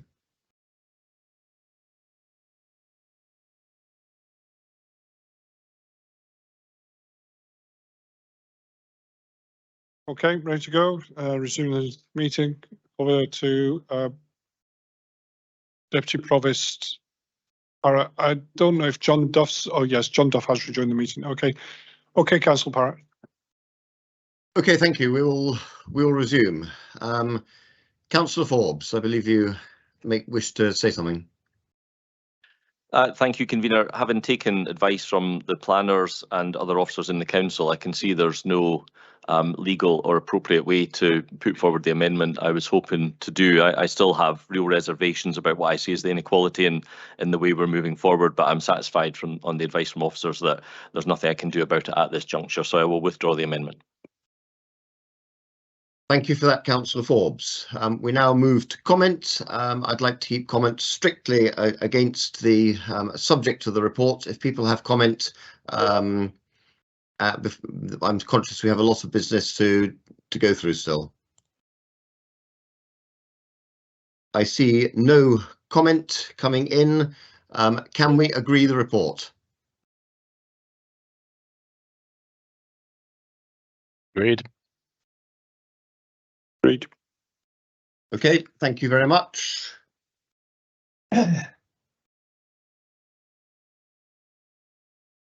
We now move to item 7, the Auchterarder Community Facilities Fund, and I would ask David Littlejohn to introduce this report. Thank you, Convener.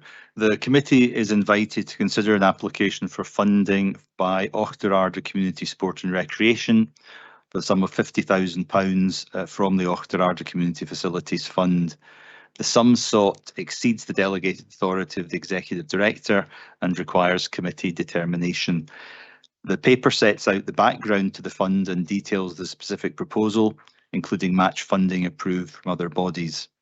The paper notes that should the committee be minded to grant the request in line with the officer recommendation, the uncommitted balance of the Auchterarder Fund is insufficient and therefore any approval can only be in principle until such times as the fund balance can be increased, which can only be as a consequence of new house completions. The paper also recommends the award is conditional on planning permission being granted. And you've met Tim earlier, my colleague Alistair Finlayson is the author of the report and can answer any questions you may have. Thank you. Thank you for the introduction. Are there any questions with regard to this report?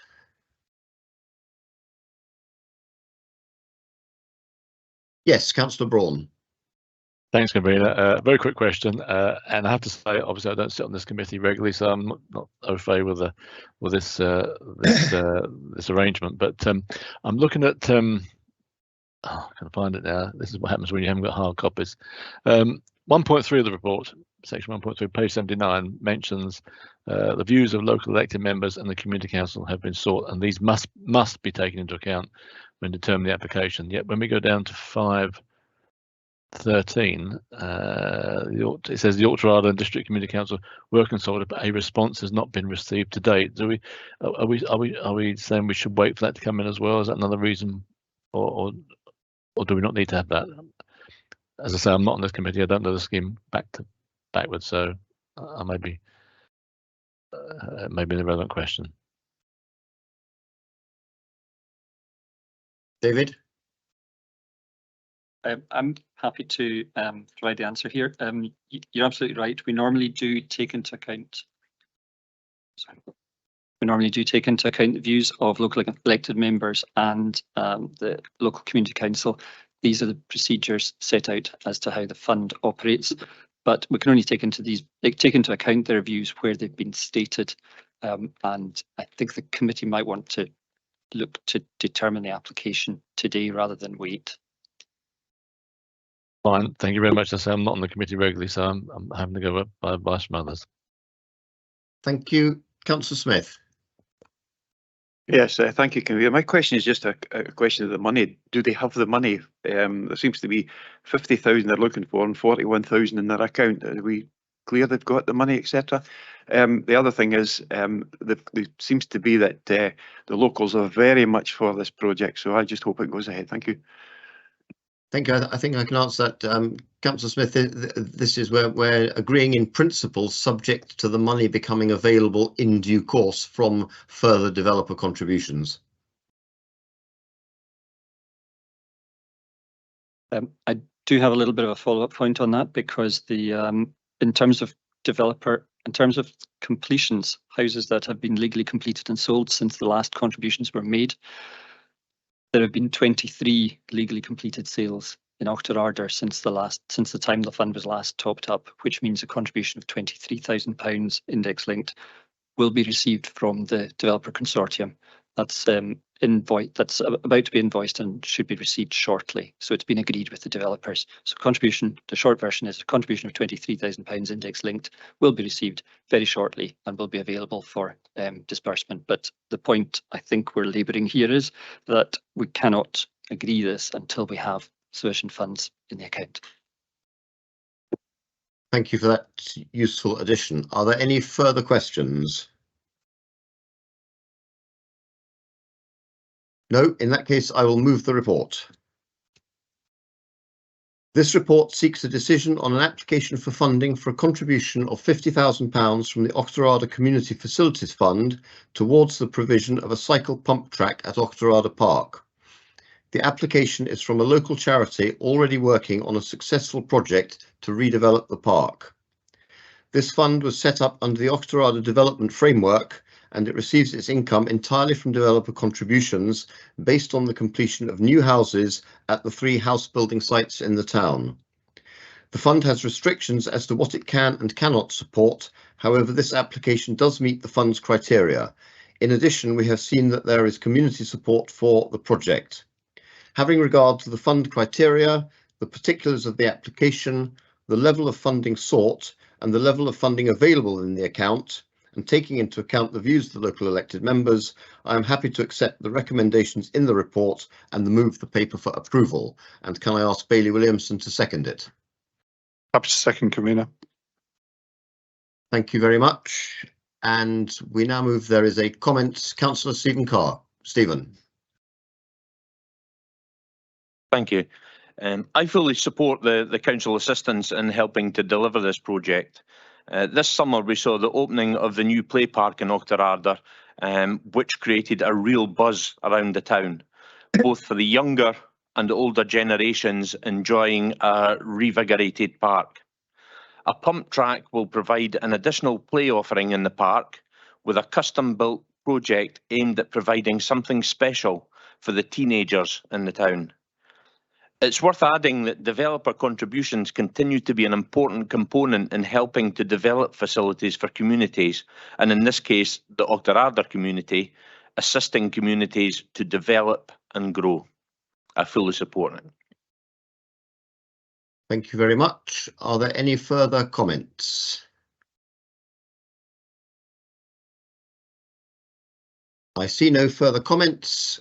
Can we agree this report? Agreed. Agreed. Thank you very much.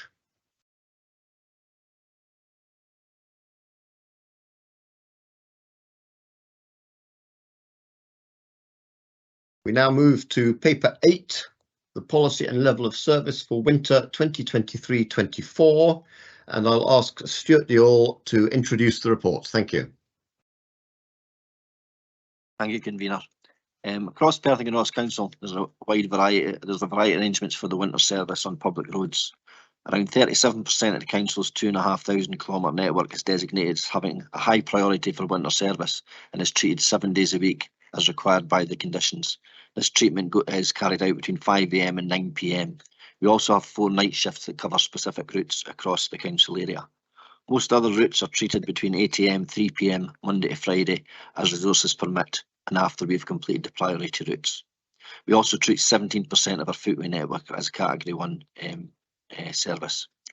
Winter season 22-23 was again what we would deem a typical winter, with no long extreme periods of cold weather, but regular treatment still being required to keep the network as far as practical free from ice.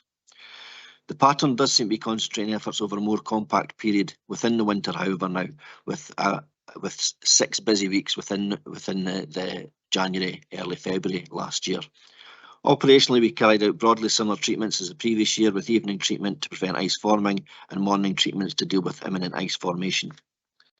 Notably, there was an increase in snow ploughing days, with 15 snow days compared to 8 the previous winter, with us recording a snow day as when treatment is required across 50% of the network. We spread just under 16,000 tonnes of salt, which was around 1,000 tonnes more in the previous winter season. Expenditure during 22-23 reflected the typical winter experienced and at a cost of 4.6 million, around 400,000 over the average. This year's winter period commenced on 16th October 2023 and will run until 14th April 24. We had a phased start and moved into a full period on Monday, 30th October, and we move into a phased lead out from the 4th March 2024.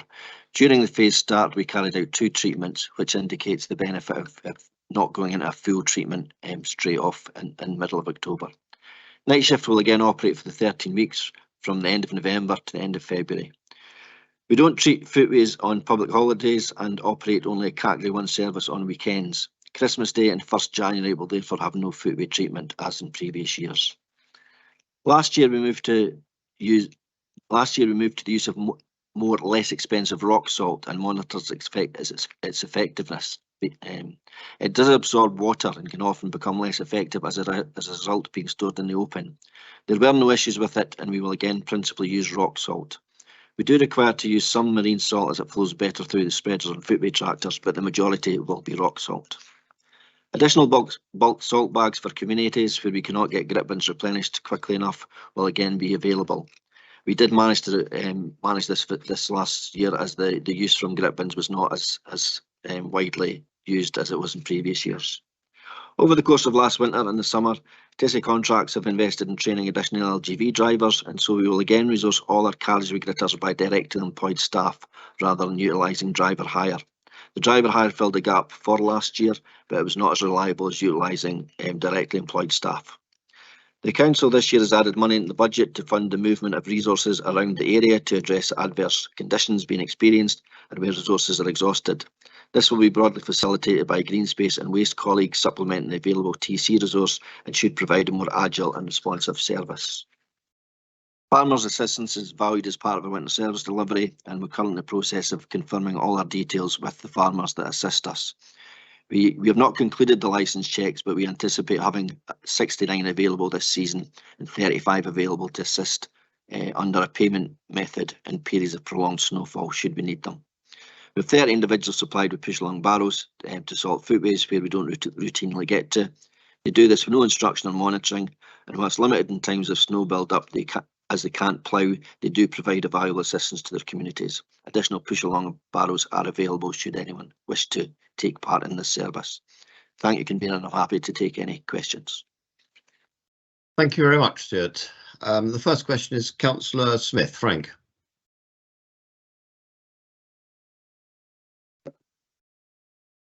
Sorry, you caught me out there.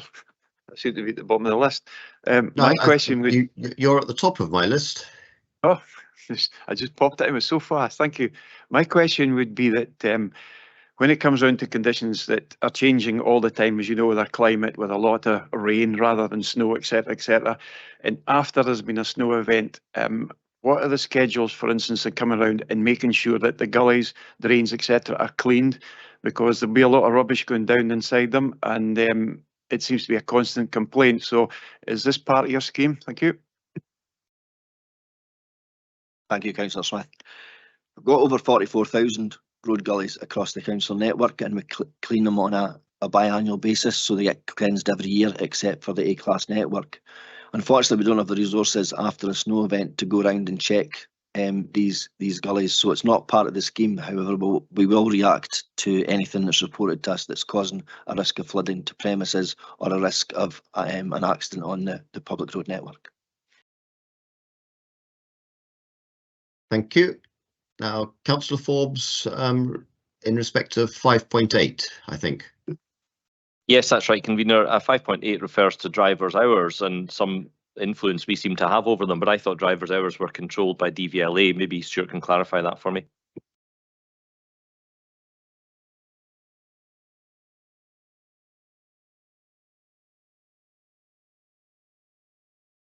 Stuart? Apologies. Yeah, we work to the GD domestic driver hours. That means that there's a maximum duty time of 11 hours and a maximum driving time of 10 hours. We also require to have a minimum 10-hour break between shifts for our drivers. When we're working on a 5 AM to 9 PM basis, we have Monday to Friday, we'll have guys that come in the morning at 5 AM and they finish at 3, and the other crew work from 3 through to 9 so that we don't breach these.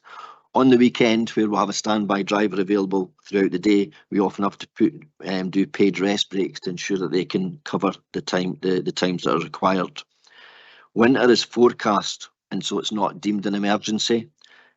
So we have to cover that without breaching these hours. If there's a road traffic collision through the night that we then have to call someone out to attend to, that's considered to be unforeseen, so we can breach the hours on that basis. Thank you. Thank you for that. Bailey. Thank you, Convener, and thank you for the report. It's always good to see the level of detail that comes forward here. 4.5 of the report talks about how the policy is generally achievable, and that led me to wonder, we've got a lot of data here about the activity we perform, but I can't see anything in the report about how frequently we're able to complete the agreed level of service. So my question is, on what percentage of days did we complete our category 1 by 7:30 AM on those working days? Or if there's another way at which we measure our completedness, then I'm happy to hear that as well, even if we don't have that specific stat. So just looking for any statistics about how frequently we achieve this level of service. Thank you. Thank you, Bailey. We do monitor that, but I don't have it in front of me. So what we've got is where we do a monitor of when we failed to deliver the level of service. I can get that and circulate it around the committee afterwards. In terms of our category 1 network, we generally complete that on a fairly high percentage, and it tends to be where there's been a vehicle breakdown or a sickness absence that we can't fill in time to complete the 7:30, but it's generally quite a high level that we've got in terms of complying with that requirement. Thank you, and I'll look out for that, and if others are in agreement, it might be interesting to include this in future papers, because the activity reporting is good, but I think I might not be the only councillor who wonders how frequently we achieve this level, and then that of course affects budgetary decisions. So thank you very much. I'll look out for that. Thank you. You make a good point there, Bailey. Councillor Braun. Thanks, Convener. I'm coming back to paragraph 4.5 as well. It talks about the expectations of the public, which understandably, I suppose, are high for work in winter time. I mean, do we, if we do, how do we communicate to the residents that they understand where the council's obligations begin and end? Do we do anything for the public to know this situation? Thank you, Councillor. The only thing we do is we have information on the council website, and that details the level of service we provide via the policy. It also has a map-based system where you can click on the roads you're interested in, and it will come up as to whether that's a category 1, category 2, category 3, and the times that we treat it is on there, and it's the same for the footways. That's available there as well. The map's a good idea. Thank you very much for that. Thanks, Convener. Thank you. Convener, can Barbara Renton come in, please? Yes, please. I'm looking towards Stefan. Yep. So I know that you're not mic'd up, Stefan, but we do a lot of messaging out in terms of winter weather. We use the national resilience pages, which provides a lot of advice to residents across the country in terms of expectations. And I was recalling just at the start of the week that probably back not that many years ago, Councillor Braun, then there was a whole load of misinformation about people not being allowed to clear the pavements outside their houses and because people might slip and then they would be sued. So that has been taken up nationally, and the national guidance is very clear about people doing as much as they possibly can for themselves and for their neighbours and for their communities. And we use that information and tweet that out and use other forms of social media as well. And Stefan, for those not in the room, Stefan is nodding his head. All right. Thanks for that, Barbara. Thank you, Barbara. Councillor Colin Stewart. Thanks, Convener. Just to briefly echo Bailey's point about the retrospective data to base future decision making on, I think that would be really helpful. And also to echo Councillor Smith's point about the gully cleaning, I think it'd be useful if elected members saw the policy and schedule for the gully cleaning. It's certainly something that comes up for me at community council meetings a lot, so I wonder if that could be circulated. But my actual question was on 4.6, which refers to the pushing back of the winter cover start date. I can see when the winter cover start date and comes in on the 16th of October, and Mr. Diall mentioned about the phasing in between the 16th and the 30th, but what's the reference to pushing back of the winter cover start date, please? Thanks, Councillor Stewart. That's a reference to the fact that our winter period used to start far sooner, but because of the change in weather patterns, we have pushed back the start of winter. We keep an eye on when we start doing more significant treatments, and in terms of this year, I think I said we've only done 2 treatments in the lead-in period, which tends to indicate that we've got the timings of when we start and when we go into the main period about right. But it's more a historic reference to the fact that our winter activity used to start far earlier in the year than it does now. Okay, so the 16th of October or the 30th of October is the pushed back date. It used to be, maybe the 1st or the middle of September or something like that. Yeah, that's right. Apologies, it's maybe not that clear when I reread it in the report myself. Right, great. Thank you. That's clear now. Thank you. I think it's simply, Colin, that the policy is responding to the realities of the climate as we experience it. No, absolutely. I just was wondering what the shift was, but that's clear now. Thank you. Thank you. Councillor Waters, Richard. Thank you, Convener, and I think my question might follow on quite nicely from that. Given the weather events that we've seen recently, and largely due to climate change and our need to adapt within the emerging needs of climate change, which was mentioned in the LDP scheme that we just looked at. And this is covered roughly in the recommendations in 2. We're looking at this just from a winter resilience perspective, but given all the changes in weather patterns and the uncertainty we have over these weather events, when are we able to have a look at looking at a more all year round resilience and how we deal as a council to resilience whenever it is, which is mentioned or noted in the recommendation? Can I just ask for some more information on that? Thanks. If I may come in, Convener? Certainly. Okay, so in terms of that approach, unfortunately, if we knew that we were going to get storms in September every year or October every year, then that would be much, much easier. I'm sure that the committee will understand that we need to do quite a bit of analysis to look at when those storm patterns are happening. But what I would like to offer is complete reassurance to committee that in between trying to prepare for weather, recover from it, deal with the weather pattern, recover from it and debrief. And then what's been happening in the last few weeks is that we're just in that loop at the moment, which means that doing some of the planning for that work has been difficult, but it's actually providing us with some very useful data to be able to deal with that. That obviously includes, sort of not just looking internally. We need to work with our partners, such as CEPA, but also with SSEN in terms of the relationship to the whole of the Tay catchment area and the impact that might have on our residents and the areas as a whole. But equally, we do, and we have already been discussing with farmers, etc., and the National Farmers Union in terms of what they could be doing to prevent some of the water runoff that we have been seeing over the course of the last couple of winters in particular. I think that we would certainly want to bring something back, but to have a resource that would cover the same kind of resource that we've got for winter would be extremely expensive, in my opinion. And then it will be up to council to make its mind up about how it wants to resource. Thank you. Councillor Harvey, Ken.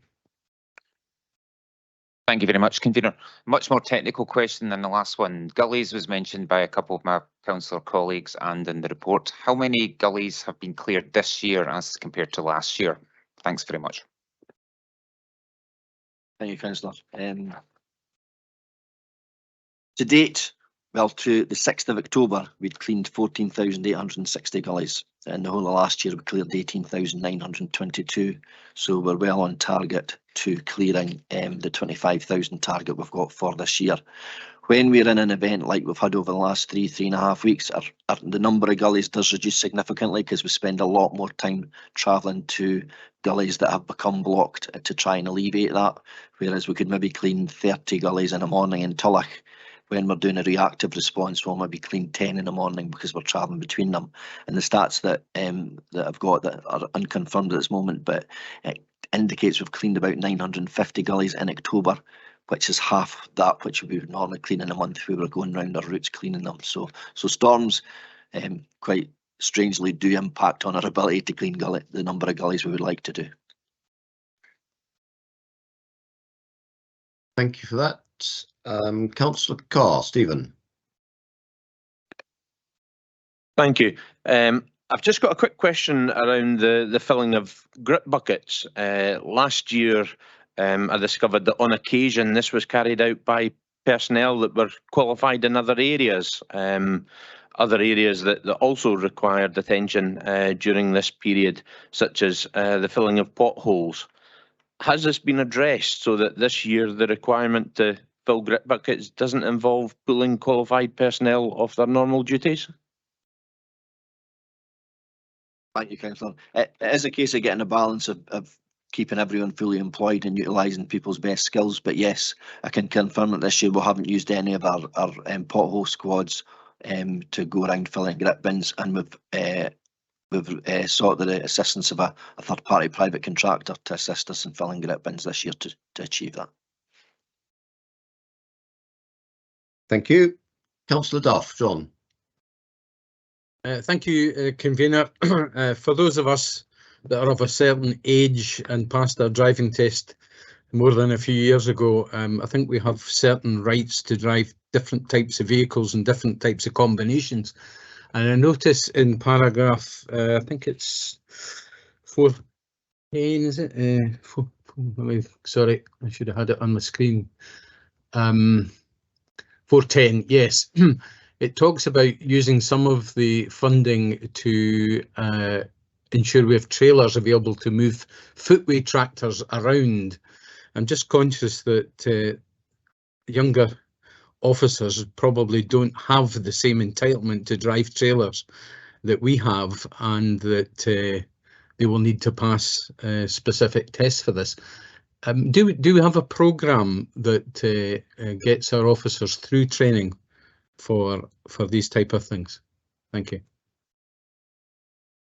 Thank you, Councillor. Yeah, in TSI Contracts, who provide the bulk of our winter service, they have got a process where they try to upskill all the staff in various aspects, and this includes driving. Over the course of the last 18 months, they've put more guys through, or more of the drivers through their LGV, so we've got a bigger cohort to do that, and that includes bringing the younger apprentices, etc., through to do that. And recently, 2 of the apprentices got their LGV and they go into the winter gritting. There does remain a challenge for those that haven't gone through that process in terms of what they can do, and that's the juggling act we've got to do in terms of who we put on a footway tractor, because historically we'd put somebody on a footway tractor that doesn't have an LGV, because you don't need an LGV to do that.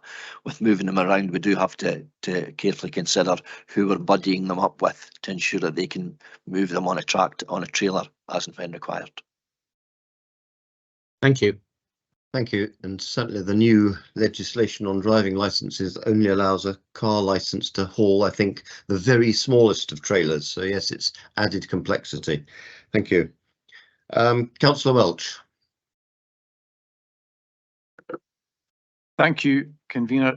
Page 112 has section 6 is the conclusion. It talks of a winter maintenance budget of £4.13 million, but then goes on to say that that same budget goes to mitigate risk of flooding to properties and roads and wind damage, etc.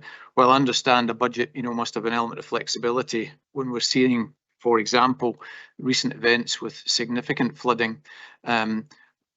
Is it opportunity for further clarity and breakdown of this budget, so that ultimately, when it comes to budget discussions, it's clear as to the impact of any sort of changes to that budget? Thank you. If I may come in. Please do. Yes, Councillor Welsh. Yeah, that would be, sort of intention. It's very difficult, sort of we know how long the winter period covers, but as I said earlier, then other aspects of severe weather are difficult, but we will seek to identify as we move through towards the budget process about what that has cost us in terms of other weather incidents rather than simply over the winter period, and bring that forward.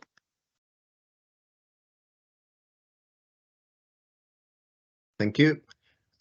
Councillor Smith, I've got you down for second question. Is that correct? That's correct, the convener. Yes, thank you. Please go ahead. Thank you. It's gone back again, unfortunately, to gullies. How much do we work in alongside Transport Scotland, and what is their reason or their time scale for cleaning out the gullies? Because obviously, a lot of roads go through our places and etc. And one constituent will come up and say, "Why have you not to get the gullies clean?" Say, "Well, it's not our department; it's Transport Scotland." So, how would you correspond your times with them cleaning out? Thank you. Thank you, Councillor. We don't marry up our programmes of cleaning our gullies. So if we were to speak out Medvin, for example, we wouldn't consider when Transport Scotland were going in to do the 85 through Medvin and relate that back to when we were going into the side roads in Medvin. And it just comes down to logistics of having 44,000 gullies of our own to do, and Transport Scotland having a number to do in it. And logistically, it would be a fairly massive undertaking for the resources we'll have to try and coordinate that. If there's any issues on the trunk road network, we will speak to our colleagues in Amy or in Bear and point these issues out to them. And if there's any way we can assist them achieving something that will benefit the constituents on our road network, then we would work with them to do that. But we don't correlate our programmes to do it. Thanks. Thank you. Thank you. And Councillor Braun, you had a second question too. Yes, thanks, convener. And just following on from what Councillor Duff was saying, it's amazing what I can drive on my driving licence. I wouldn't even know how to turn some of them on to start with, before even go driving them. Going back to the farmers who play an important part, especially up here in the Glens, clearing many of the minor roads. I'm just wondering, clearing the snow is one thing, and that they do a great job there, and there's no complaint.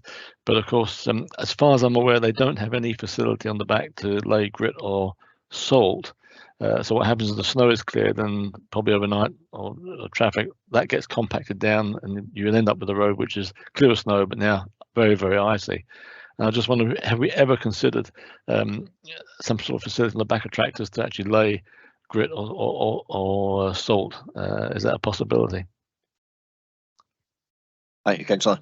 We haven't considered it in terms of the wider cohort of the farmer self-help scheme, but we did last year supply the residents in Glenquaich with a snowplough blade and a gritting attachment, so as they could do Glenquaich, because it's an area we very, very rarely get into. Unfortunately, with just general supply issues across the country, similar to private cars, the equipment that we ordered for them never got supplied until I think it was late December, early January. So we never had a real opportunity to assess the benefits of that equipment we gave them. But we would intend over the course of this winter doing an assessment to establish the benefits that was gained by doing it, with a view to perhaps rolling it out more widely to farmers. Thanks very much for that. Thanks, convener. Thank you very much. And Councillor Duff, you've got a second question as the last question, I think. Thank you, convener. If I'm next, it was just really to follow up on that question about farmers. Is there still the capacity for other volunteers, farmers, to come forward and take up a place in our volunteer farmer helping contingent. Thanks, Councillor. Yes, there's always opportunity for folk to join the list, depending on when they join. And again, going back to supply issues, which are still an issue for us, it might take a while to get a plough suitable for their particular tractor.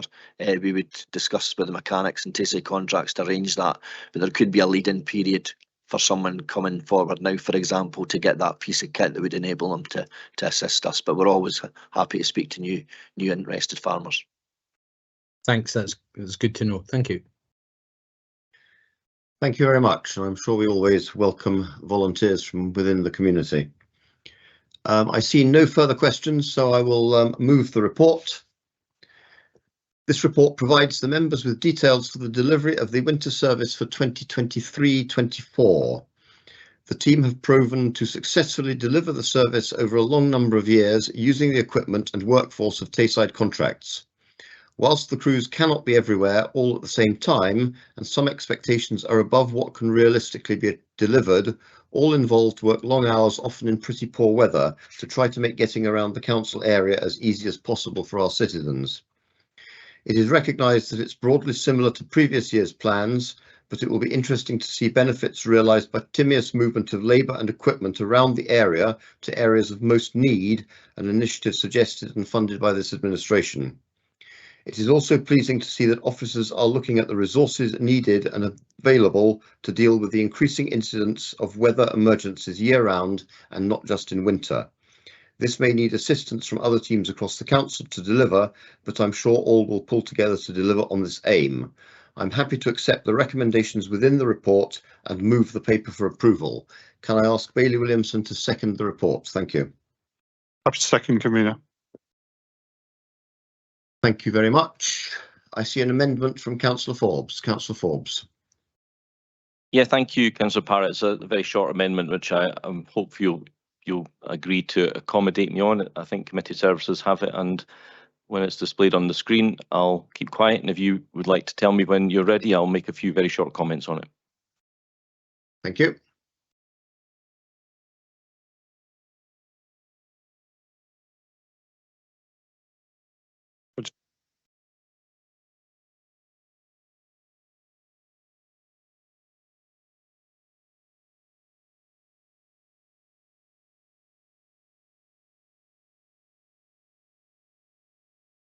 I can't see it yet. Is that just me? Nothing here No, yet. I can't see it yet. Right.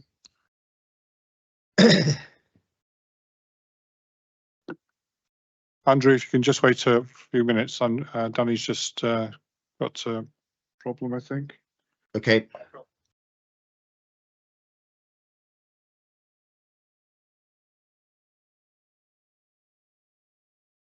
Ah, it's there.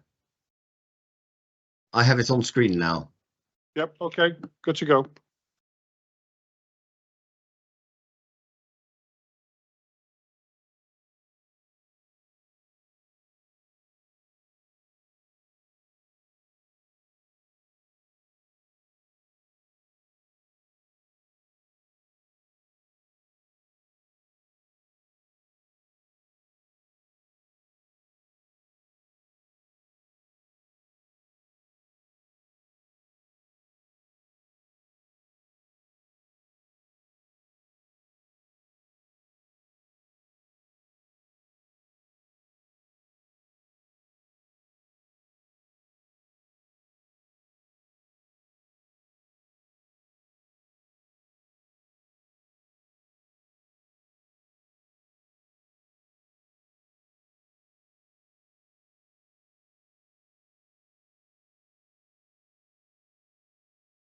Thank you. Councillor Forbes, do you wish to speak to the amendment and have your seconder ready? Yeah, thanks, Convener. I'll just say a few short comments, because I think the purpose of what I'm trying to achieve is already there. Councillor Waters mentioned earlier, and many other people did too, that this is not so much just about winter, it's actually now about year-round resilience. I think, Convener, you would probably agree with that. Councillor Stewart and others have spoken specifically about gullies, and when I talk to farmers in the Carsagowrie, the ones who've been around for a long time, they talk about the old days when the council used to talk to them regularly about the ditches that they have responsibility for. And I think some of them feel that that communication is gone. I suspect that's budget cuts over the year. So this amendment really just seeks to ask our officers to go off and speak to SEPA and representatives of the farming and landowning community to see how we can work more closely together and try and resolve some of the ongoing issues related not just to snow and ice but to water as well. Thank you. And I think Councillor Smith is going to very quickly second. Very Councillor happy to Smith. second it. Oh, sorry.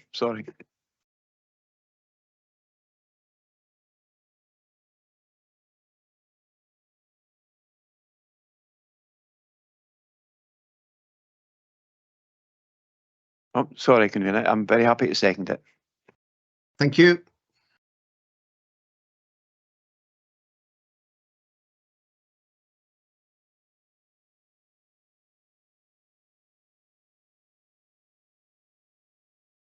Thank you. Do you have any comments with regards to the amendment?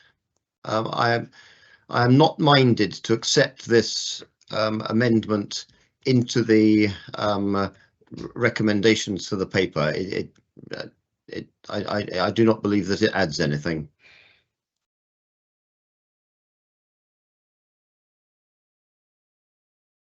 We have a question from Councillor Robertson. Sorry, we have a point of clarification from Councillor Waters. Thank you, convener. Just in relation to the question I asked about the ongoing resilience and Barbara Renton's response to that. Is that not what she was committing to do? That we're going to look with other agencies on building, you know, a more adaptable resilience as we deal with climate change. So does that not make this? I'm not sure what else this is asking for. Indeed, I would agree with you, Richard. Was that question directed at me? Would you like an answer? No, that was a comment. We're not taking questions just now. Do we have any further comment?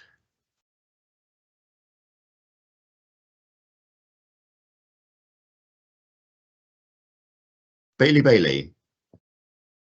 Thank you, convener, and thank you, Councillor Forbes, for the amendment. Well, I think it probably wasn't necessary to sort of slightly politicise this by patting the previous administration on the back. I do support the kind of general tone of this, that I think there is, if you'll pardon the pun, a need to dig deeper on the topic of gullies to see if our current policy is the appropriate one, because we moved to a reactive approach a good few years ago now, and I don't think I've seen a report that assesses the total cost of ownership of doing that. Not the total cost of ownership, I think you know what I mean, the cost across the whole piece of any unintended consequences of moving to a reactive rather than proactive mechanism here. So for that reason, I'd support any additional evidence that is brought forward around gully maintenance and best practice. And I think that's something that will come from Councillor Forbes' amendment, so I'll be supporting this if we go to a vote. Thank you. Thank you, Councillor Stewart. Thank you, convener. I'm reminded that back in August 2020, Councillor Forbes was gracious enough to accept an emergency motion at the Environment and Infrastructure Committee from me about the flooding event that had just happened, and that a year later recommendations came back in August 21 to the committee, a report back on the events and recommendations.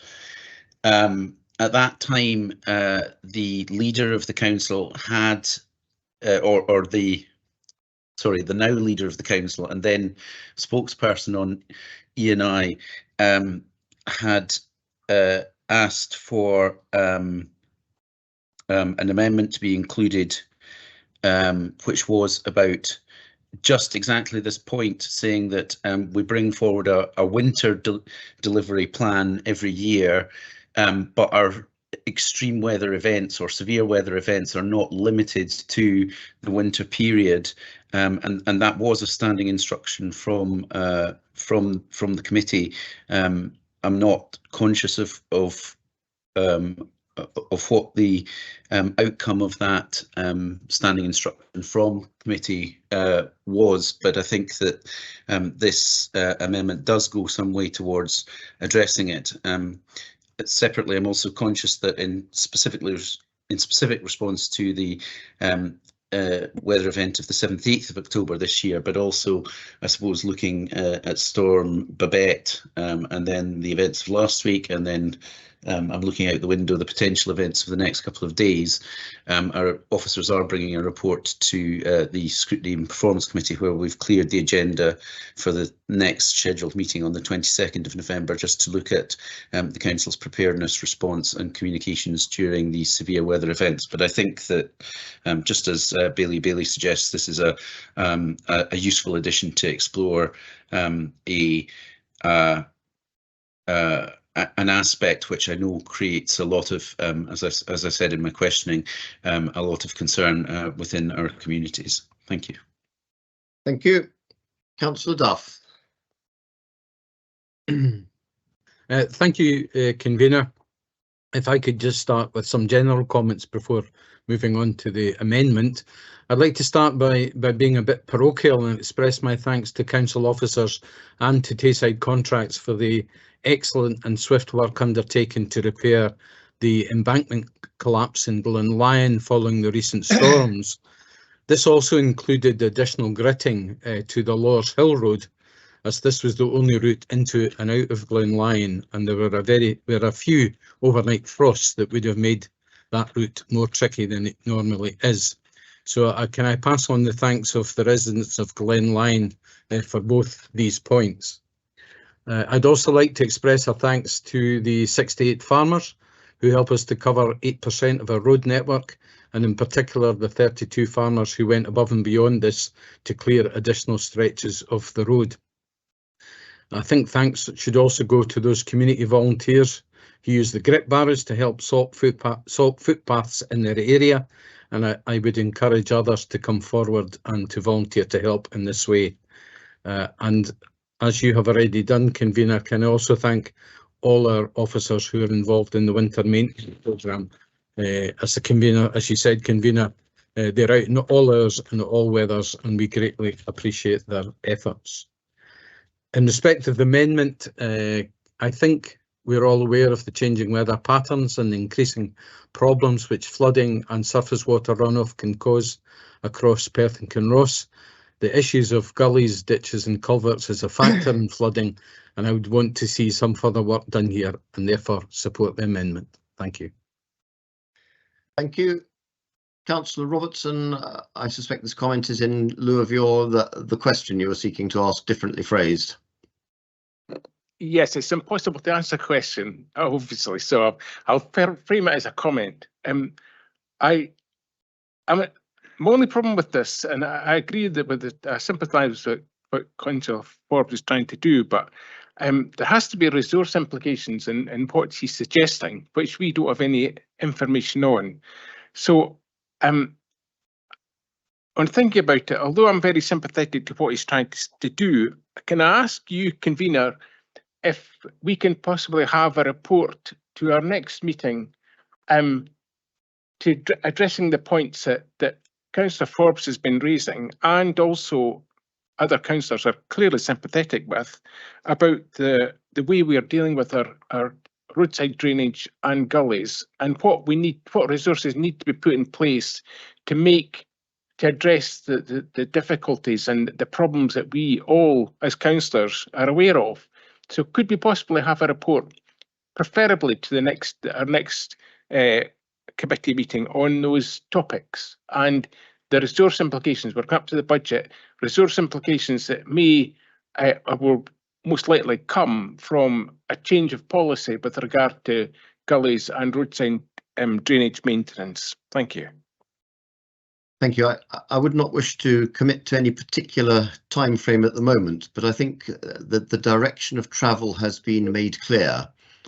We are looking very much at looking for an all year round resilience programme that incorporates winter as well.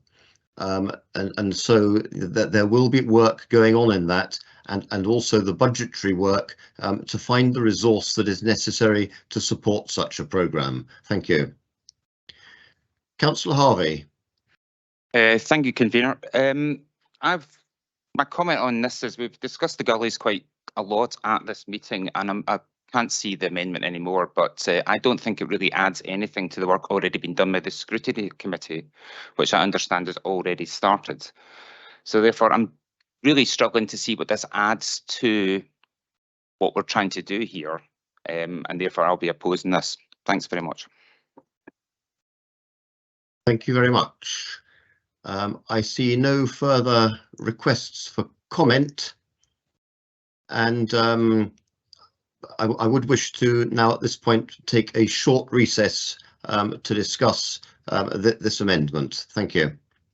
Can we recess and make arrangements for me to join a top table discussion?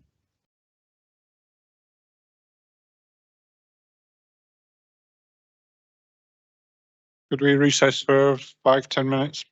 Okay.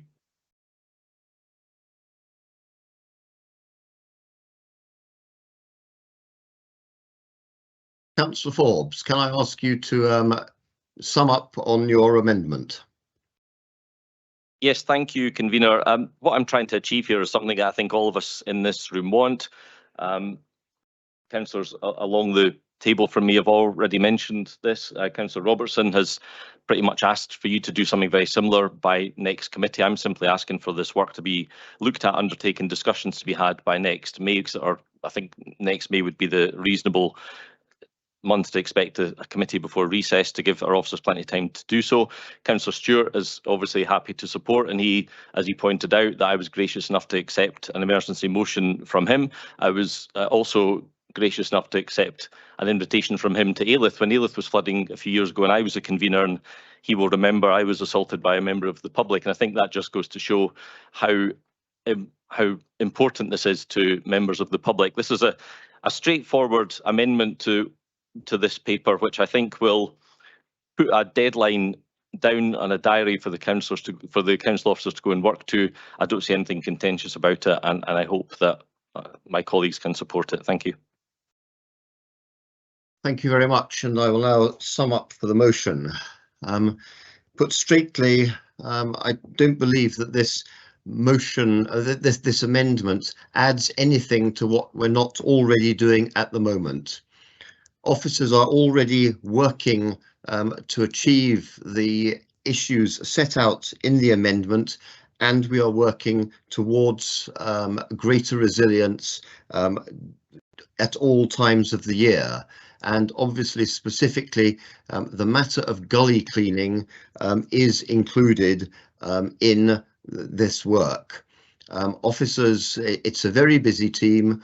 Officers are working towards bringing forward proposals, and those proposals will be brought forward in due course. And I would ask members to support the motion. Thank you. If we now go to a vote. Yes, thank you, convener. Thank you, councillors. So in line with section 28 of the council standing orders, sorry, section 21 of the council standing orders, we will now move to a roll call vote. So if you can let me know when I call your name, where you'll be voting for the motion as proposed by Councillor Parrott, the amendment as proposed by Councillor Forbes. Councillor Anderson. Amendment. Bailey. Amendment. Councillor Brown. Amendment. Councillor Carr.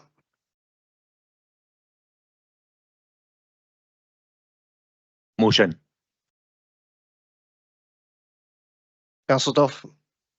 Amendment. Councillor Forbes. Amendment. Councillor Harvey. Motion. Bailey McLaren. Amendment.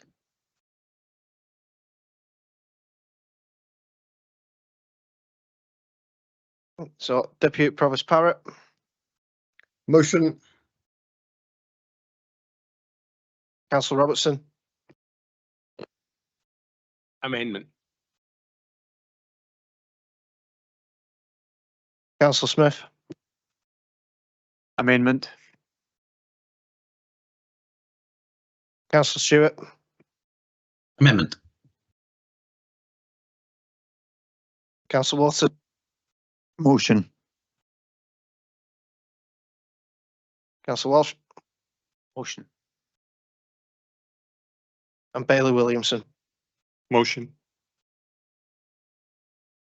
Thank you, members. That was 6 votes in favour of the motion and 9 in favour of the amendments. Therefore, the amendment will carry. Thank you very much. We will now proceed to paper 9. Thank you.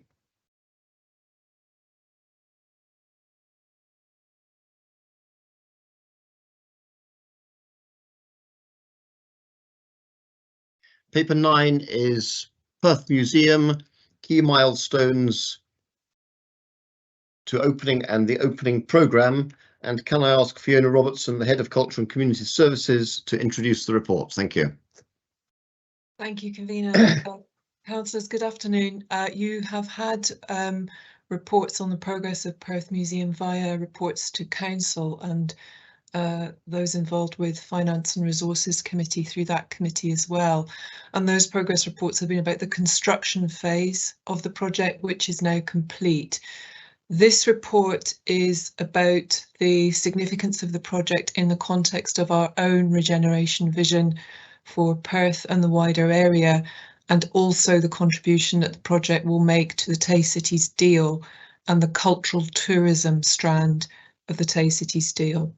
So section 4 gives you the background to the project. Section 5 just summarises the key activities which are underway between now and opening at the end of March in 2024, and also just summarises for you the ongoing governance for the project, which will remain in place until the museum opens its doors.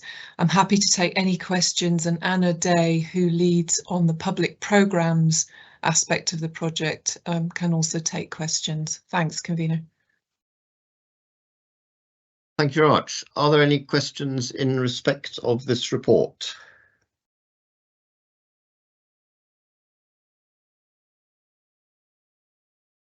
Councillor Stewart. Thank you, convener. Thanks very much for bringing forward the report. It's great to see the progress that's been made towards the opening of the museum. I do wonder just about the the purpose of the report is to give an overview of key work streams, including the opening programme, key expenditure and governance arrangements. I note that the key expenditure that's listed is all of the sort of setup costs for the museum, but there was an instruction from Council, I think around October 2020, when we were considering the capital blueprint, about making sure that the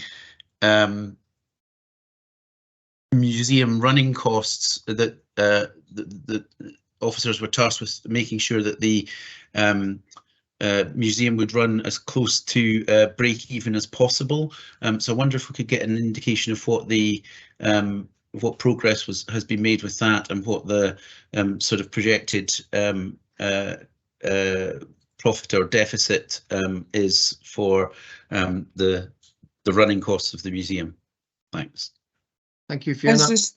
Councillor Stewart, the museum, and I do recall that discussion in 2020, and I think I made clear in my answer back then that the museum will require public subsidy from the council, and provision was made for that in the council budget back in 2017-2018.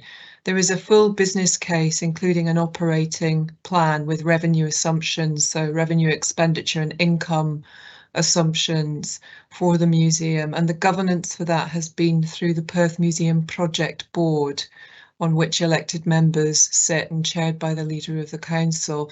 And there's also additional governance through the Tay City deal process. So that business case with the operating assumptions has been reviewed by the Perth Museum Project Board and the Tay City deal management group and signed off. We reviewed the operating assumptions towards the end of 2020, when at that stage there were quite a few questions and uncertainties about how visitor markets would recover post-COVID. And we also reviewed the operating assumptions earlier this year, and I'm happy to make that information available to you and to the committee.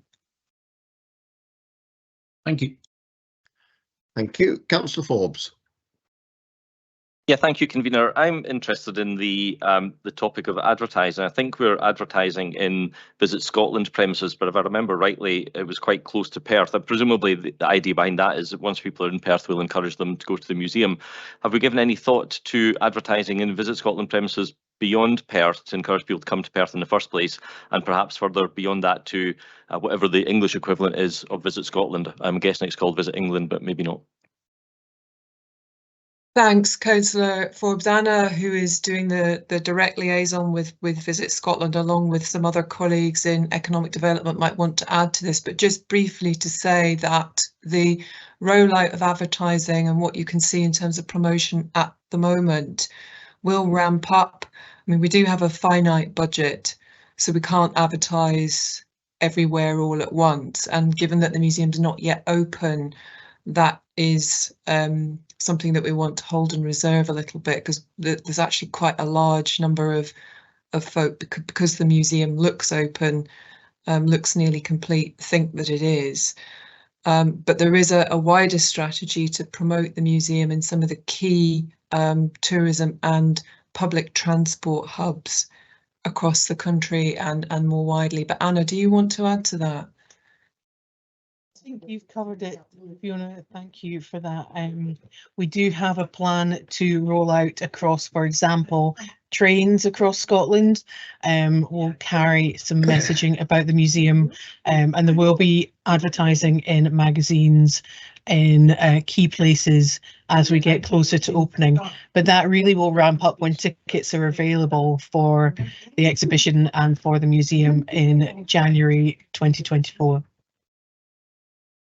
Thank you. Fiona, Anna, do you wish to make a comment about our presence at the Visit Scotland International event earlier this year? Because I'm sure we were advertising the museum and the city on an international basis there. Yes, Anna? Yeah, we've actually attended a number of different expos, and there's another one taking place, I think, this weekend down in London that we're taking part in. And within those, we're advertising and talking about and shouting about not just the new museum, but the city as a whole, and encouraging tour operators to consider a longer stay in Perth and Kinross while they are bringing people around Scotland. Thank you. Councillor Harvey. Thank you, convener. I've got two questions, but I'll just ask one at a time and come back. Thanks very much. If they're short, go for both. I'll go for both. Okay, they're both short. You know me. First question is related to section 4.1 and section 5.18 about the 100,000 visitors and how you measure them. I was just wondering how often that will be after it opens that you'll be coming back to us and telling us if the figures are exceeded or lower, or etc. Thank you. That's my first question. Councillor Harvey, the visitor numbers and usage at the museum will be monitored through our contract with Culture Perth and Kinross, who will operate the museum on behalf of the council. So that will be counted as part of the visitor footfall in all our museum and gallery venues, and it will be reported through our contract monitoring arrangements and through those to scrutiny. That's the current route. If committee wants to instruct a progress update, say a year after Perth Museum opens, bearing in mind it'll be the first 12 months to see how everything's going, that might be something you want to consider. but we monitor footfall and usage of all venues, all culture venues that the council funds routinely anyway. Okay, that's fine. It wasn't a leading question, no, but that sounds good. My second question is on section 5.8 about removing the to let signs from the high street. How many have we got? I noticed some of them have been removed. How many would you think has been done, and how many are still to go, would you estimate? Thanks. Probably best for David Littlejohn or a member of his team to take that one, Councillor Harvey.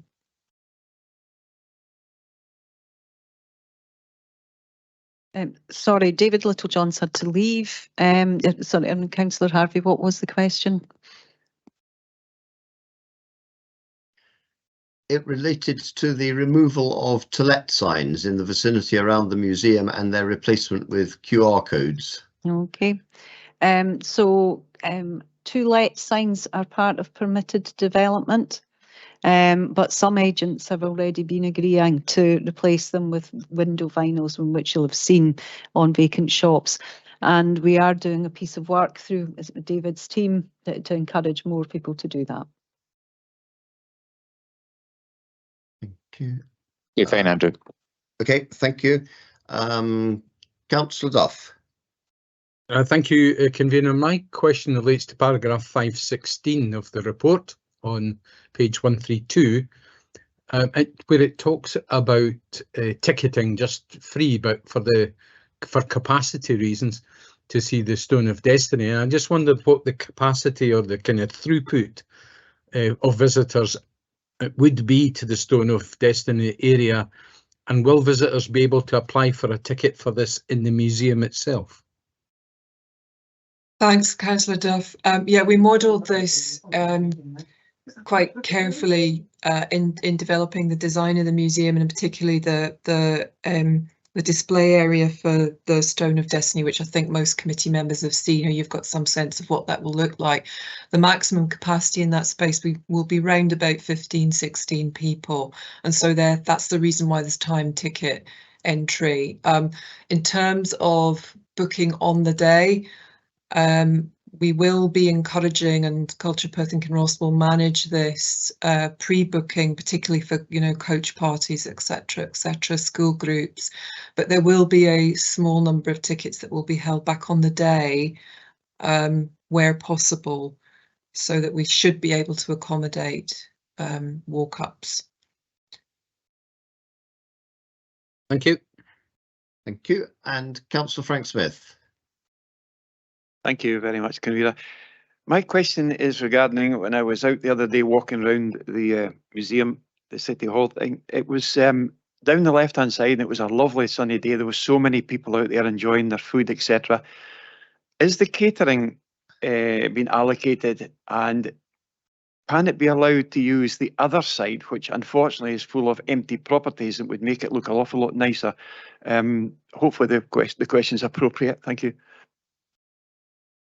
Councillor Smith, the procurement of the cafe is underway at the moment, so that's a live procurement process and a commercially sensitive process for that reason, so I can't comment in too much detail on that. The cafe will in the museum is in what was the former Lesser City Hall, and there has been quite a lot of engagement with local businesses, including the other cafes round about the museum, about the process, the reason why there is a catering offer in the museum.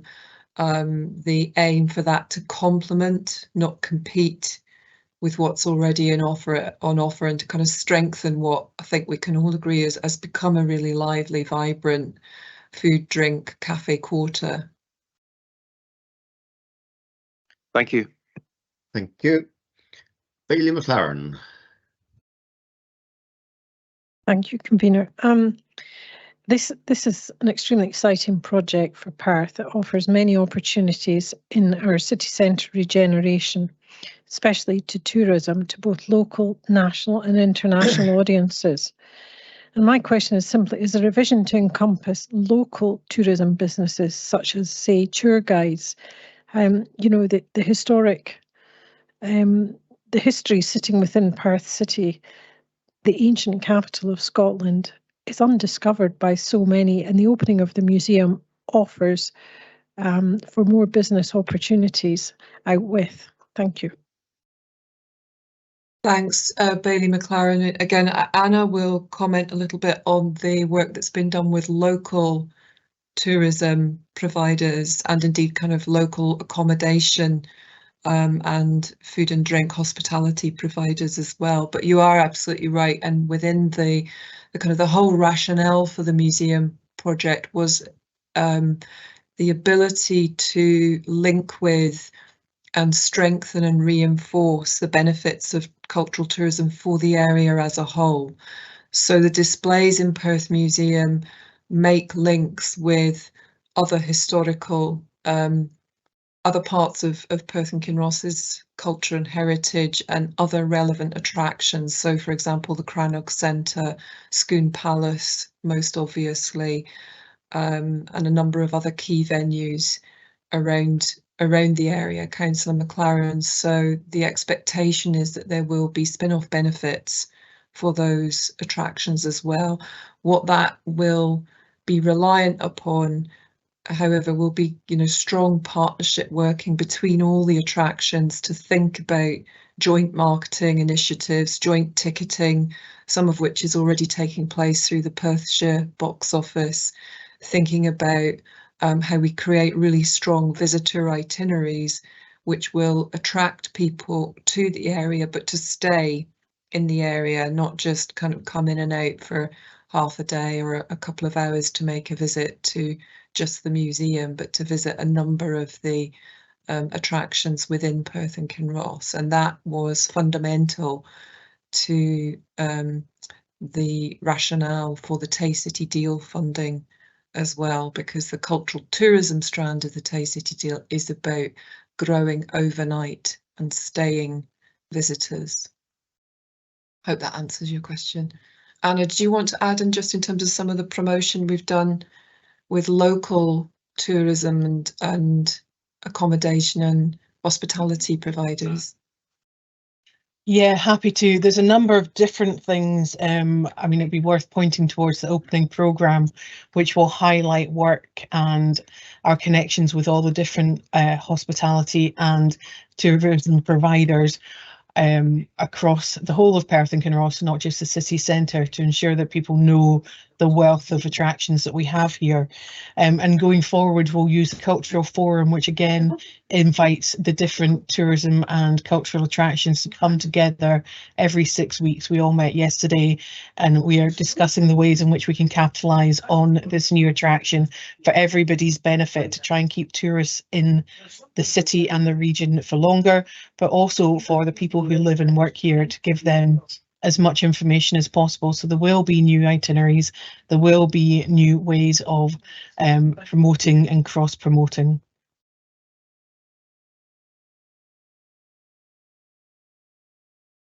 Thank you.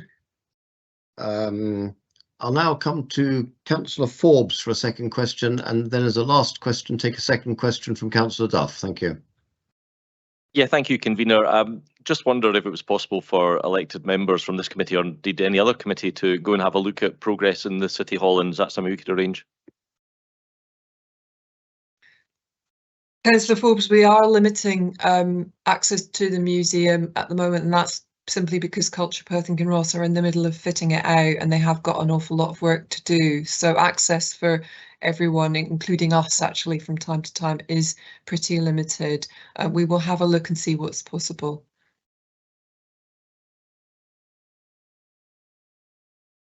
Okay, Councillor Forbes. Yes, that's fine. I look forward to hearing from Fiona. Thank you. And Councillor Duff. Hopefully a quick one, convener. I notice we talk about coach friendly status. Could I ask who awards that and what does it involve?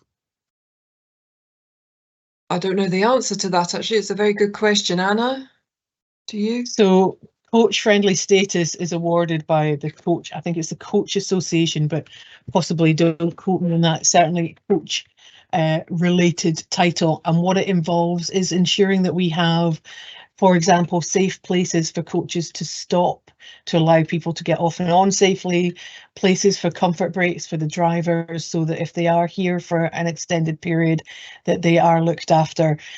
We did have it and were awarded it in 2015, and it lapsed during COVID, but we have reapplied. We do have a number of small issues to, they've come back and given us a number of small issues to look at, and we are doing that at present, but we're confident that we will have that status back before we open. It's important for those tour operators just to have that reassurance that we're going to give the best possible experience both to their staff and to the people that are coming to visit. And can I just add that I know from engagement through TACTRAN with the bus and coach industry that the coach industry are delighted with the approach that we take in Perth. Thank you. Councillor Duff. No, I've just asked that question. Thank you. Sorry. In that case, I think I see no further questions. Councillor Braun, did you have a question? I did, convener, but Councillor Duff picked me to the post, so it's been okay. asked. Thank you. In that case, I think questions are complete, and I will now move the report. Perth Museum is one of the first completed major projects in the Tay Cities region deal, and at the heart of the Council's regeneration vision to build a sustainable, flourishing local economy, not just for Perth, but our area as a whole. Our culture and heritage are truly extraordinary. From next spring, Perth Museum will bring our story, with the Stone of Destiny at its heart, to life for tens of thousands of people. I am happy to move this report, and I will ask Bailey Williamson to second. Happy to second, convener. Thank you very much. I have Councillor Forbes for comment. Thank you, convener. I'll make it brief. I think this is a fantastic investment in not just the city of Perth, but the wider area, and I'm sure even other local authorities that neighbour us will benefit from the work that we are doing and the money that we are spending.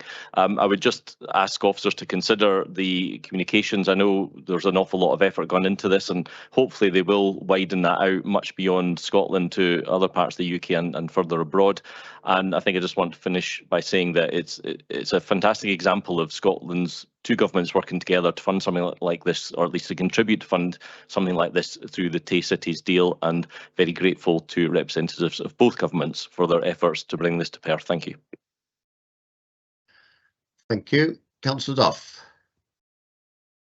Thank you, convener. I'm delighted to hear this progress report on Perth Museum. This has been an excellent project and a fantastic outcome, including securing the £10 million from the UK government as part of the Tay Cities deal. The new museum will provide a significant economic uplift to the city of Perth in particular, and for Perth and Kinross in general. I'd like to take the opportunity to pay tribute to the work of Fiona Robertson and the Culture PK team in their delivery of this project, and for securing the Stone of Destiny as the major exhibit, making it free to view for visitors. This will be a major milestone for Perth, and I'm looking forward to seeing it at first hand soon. Thank you. Thank you very much. Can we agree this report? Agreed. Okay, thank you.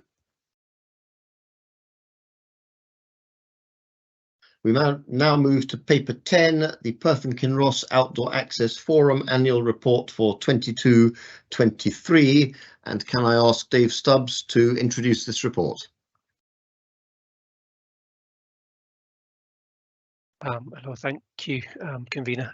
Just to be very brief, Perth and Kinross Outdoor Access Forum was established by the Council in 2004 to advise the Council and others on access rights matters. The forum continues to function and is supported in this work by Community Green Space. This report just summarises the activities and progress of the forum over the last year, and makes recommendations in terms of appointments, actually with no changes to the membership this year. It's possibly worth noting that of the 16 members, 12 are elected at the forum's own AGM in May. 4 agency members are appointed directly by the council, and all these appointments are formally confirmed by this committee. Thank you. Are there any questions with regard to this report? Bailey McLaren. Yeah, thank you. Yeah, my question is related. I'm noticing that some of the members of the committee have served quite a number of years. Is there a time limit on positions? And it kind of maybe gives a hint that possibly there's a lack of appetite to join this committee. And would there be any reasoning as to what that is? I'd be grateful for some information. Thank you. I'm aware that it's always difficult to get volunteers, and I'm aware that we go on trying, but Dave, you might want to answer more fully. I can, thank you. The forum operates under terms of reference, which is their constitution. There is no time limit. Members are elected for a period of 4 years, and they can then stand again if they wish. I was looking back in preparation for this to the early years. The open meetings we had when we established the forum, the early AGMs, we would get 50 or 70 or even 90 people along.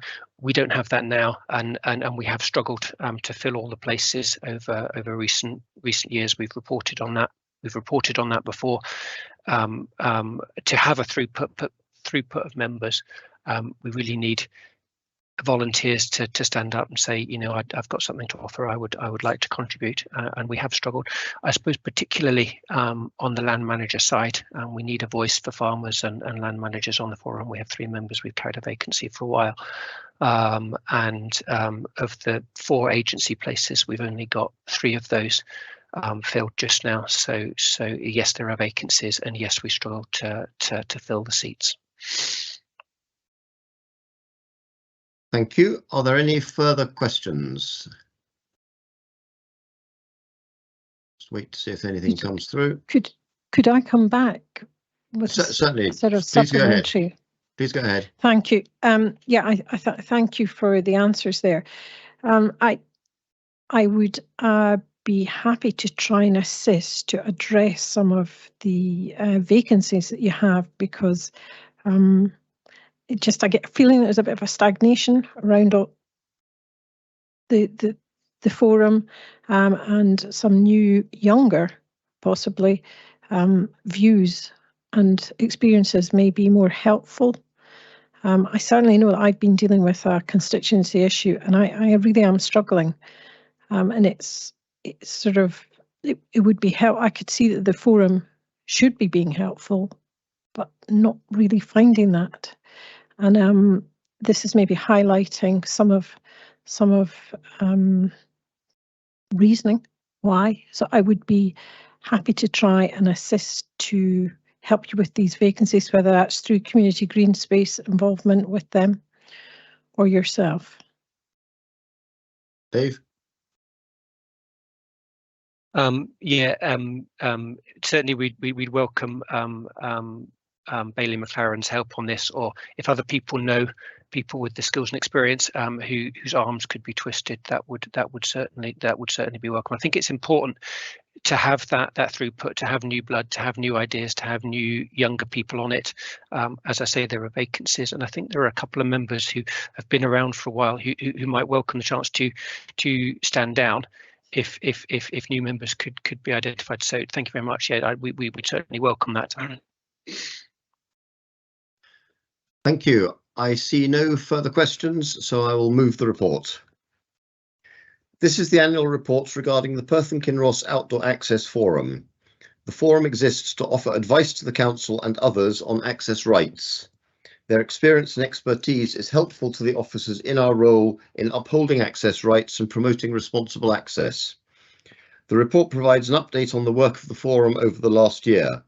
Significant work undertaken with them during the year to prioritise and resolve obstructions to access, positive engagement between the forum and development management, and ongoing work to adjust the way the council supports the activities of the forum with the resource available to us. I am happy to accept the recommendations in the report and move the paper for approval. And can I ask Bailey Williamson to second the report? Happy to second, convener. Thank you. Do we have any comment on this report? No. Therefore, I think that can we agree the report? Agreed. Agreed. Thank you. That brings us to the end of today's business. I thank everybody for their attendance and hope the rest of the day with this wet weather goes well for you. Thank you very much.